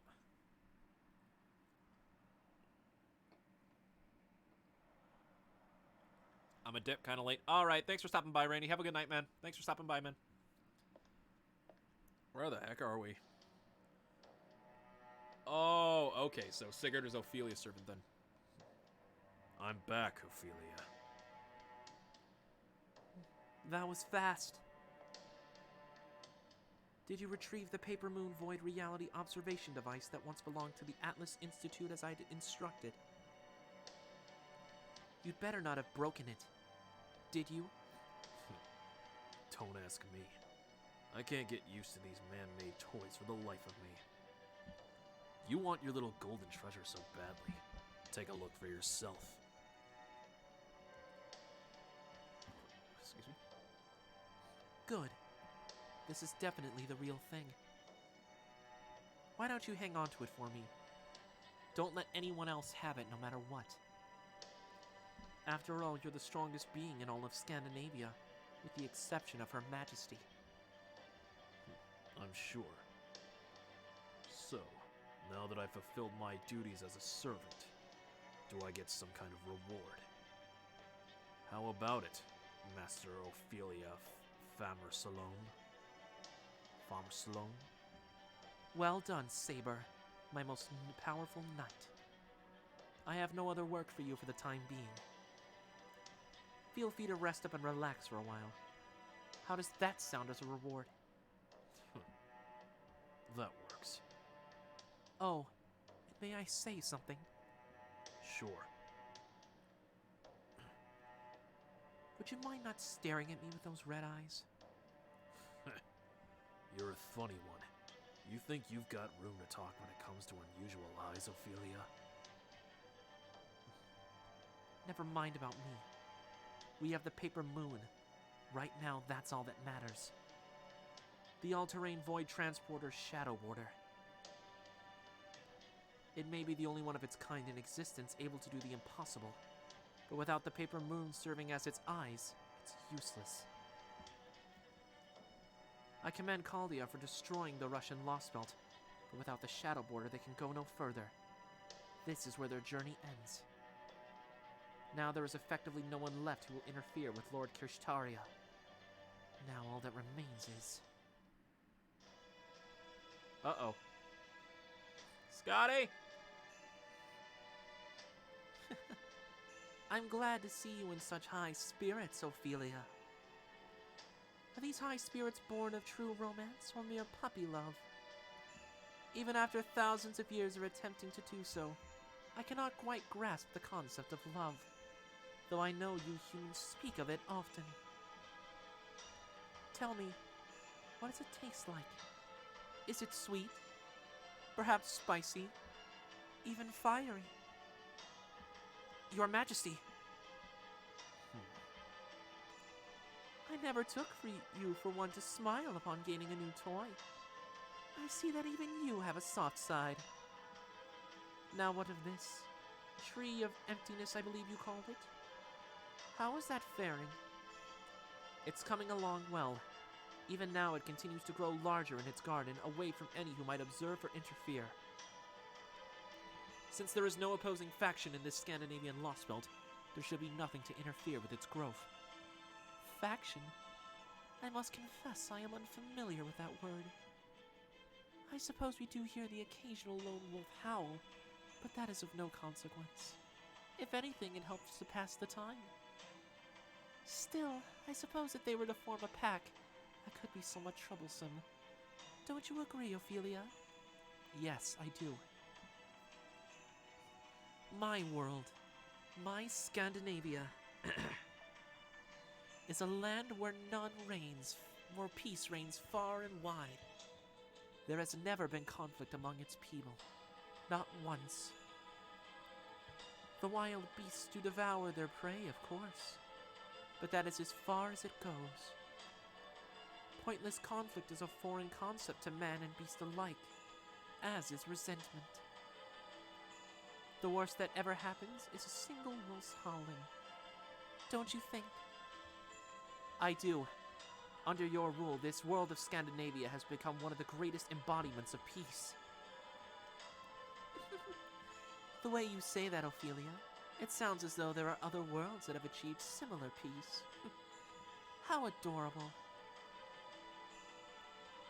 Surely you jest. This Lostbelt stability is of vital importance, Your Majesty. It is the key to growing our tree. All you need do is continue ruling as you always have. You truly are a selfless young woman, aren't you, Ophelia Farm Salon?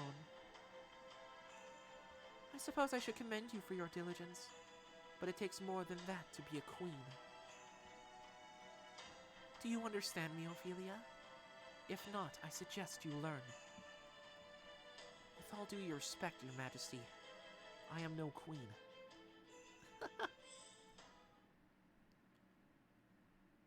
Why did you take it? My land has no place for avarice. If you would protect and obey me as your queen, you would do well to remember that. I believe you called it a compass? I see. So the hospitality of my ice castle is not enough for you. Surely you haven't forgotten. Every bit of snow and ice blanketing this world is a part of me. As I preside over all that is pure white, nothing can elude me. I know and see all that takes place within my land. I can hear it too, the breath of all living creatures, their cries, their fluttering. I can hear the howl of the wind, the symphony of leaves overlapping, and of course, the words of humans. That goes for the crew of this shadow border as well. As I speak, they're erecting a bounded field to keep the giants away. How touching. How pitiful. I see they too are humans. They guard their lives closely so that they may grow and survive. Saber, didn't I tell you that you were free to kill everyone there except Mosh? I can't tell you humans apart. Why, you... How delightful. You certainly are blunt, Dragon Slayer. Nonetheless, Ophelia, it seems you still fail to understand my methods. Why kill them? With all due respect, Your Majesty, because the Chaldeans who live on the Shadow Border are our enemies. Our enemies, If you want me to kill them all right now, I'll go take care of it. Don't! I don't want you killing Mosh Kyrillite. Interesting. I don't believe I've ever seen that look on your face, Ophelia. You never so much as batted an eye when it came to that archer. But just now, I could have sworn I saw a look of genuine concern on your face. Interesting. I take it this Kyrillite person means something to you then? Well, Ophelia Farm Salon? Forgive me, Your Majesty. I cannot answer that question. You truly are adorable, Ophelia. Very well. I shall forgive you this once. As for you, knight, do not kill them. I forbid it. My snow and ice is an expression of my love, not of death. I will not tolerate anyone staining its pure white with crimson. Is that clear? Love is a wonderful thing. If you ever come to know it yourselves, take care not to lose it. You must cradle it in your hands and hold it close. Hold it tight. If you are not careful, loveless flames may throw everything out of balance. That is how it has been since the gods first came to be. Is that clear, Ophelia, Sir Knight? Yes, Your Majesty. I will not forget it.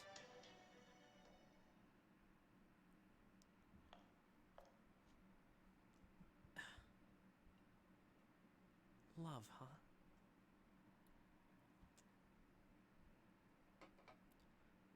No. I won't let what happened to Kadok happen to me. I will not fail. I will do everything I can to help Lord Kirshtaria. I will feed on the other Lostbelts and make certain I live up to his hopes for me. Feed. You always get that look on your face when you speak of the tree, Ophelia. Do you not like it here? Do you feel as though you don't belong? Ortlinde? No, I don't think that. My mother was Scandinavian, albeit in proper human history. This is my homeland of a sort. I would never hate it here. Quite the opposite. I feel as though some part deep inside of me is more at peace than it's been in a long time. Even the air tastes better here. I love this place. The Queen does keep surprising me with how generous she can be, but I don't mind that either. You love it, you say?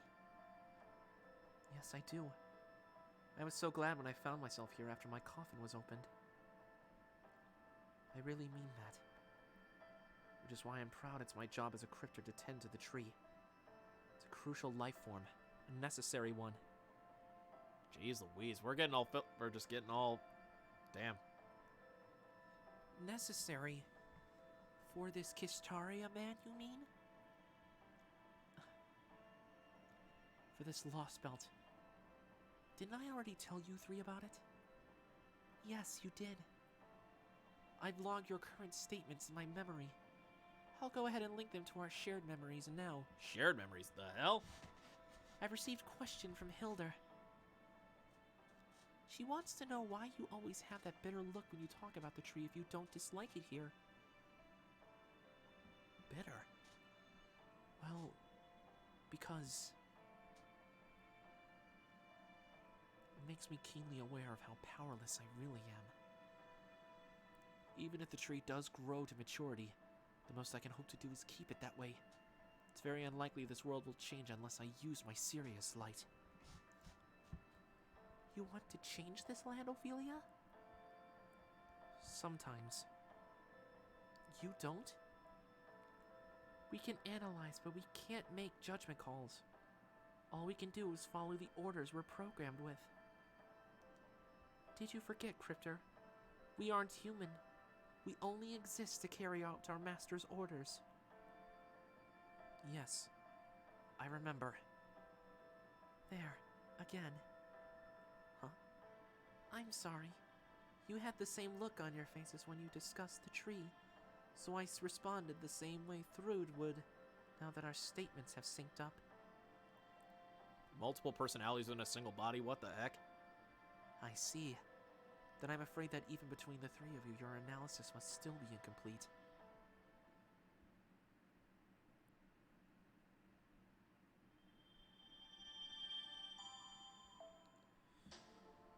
Oh man, holy crap! That is a long section. Holy crap. Well, you guys, I think I am probably just gonna leave it off there. Thank you guys so much for joining in and watching me play through the first part of the Lostbelt. Not a single body, my dude. Anyway, thank you so much again. I might be back tomorrow night to do some more of Lostbelt Part 2. But for now, let's see who we can rate. Ooh. It looks like my good friend Yusei D. Wheeler is just starting the Lostbelt. So let's go raid Yusei. Oh, no, that's... Come on.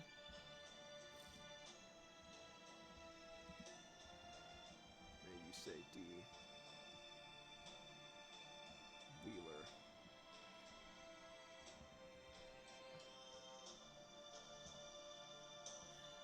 All right. Well, again, thank you guys so much for tuning in. I'm Ryuzaki MK7. You guys are the wonderful chat room. Until next time, have a good night, and hopefully I will see you guys tomorrow. Later.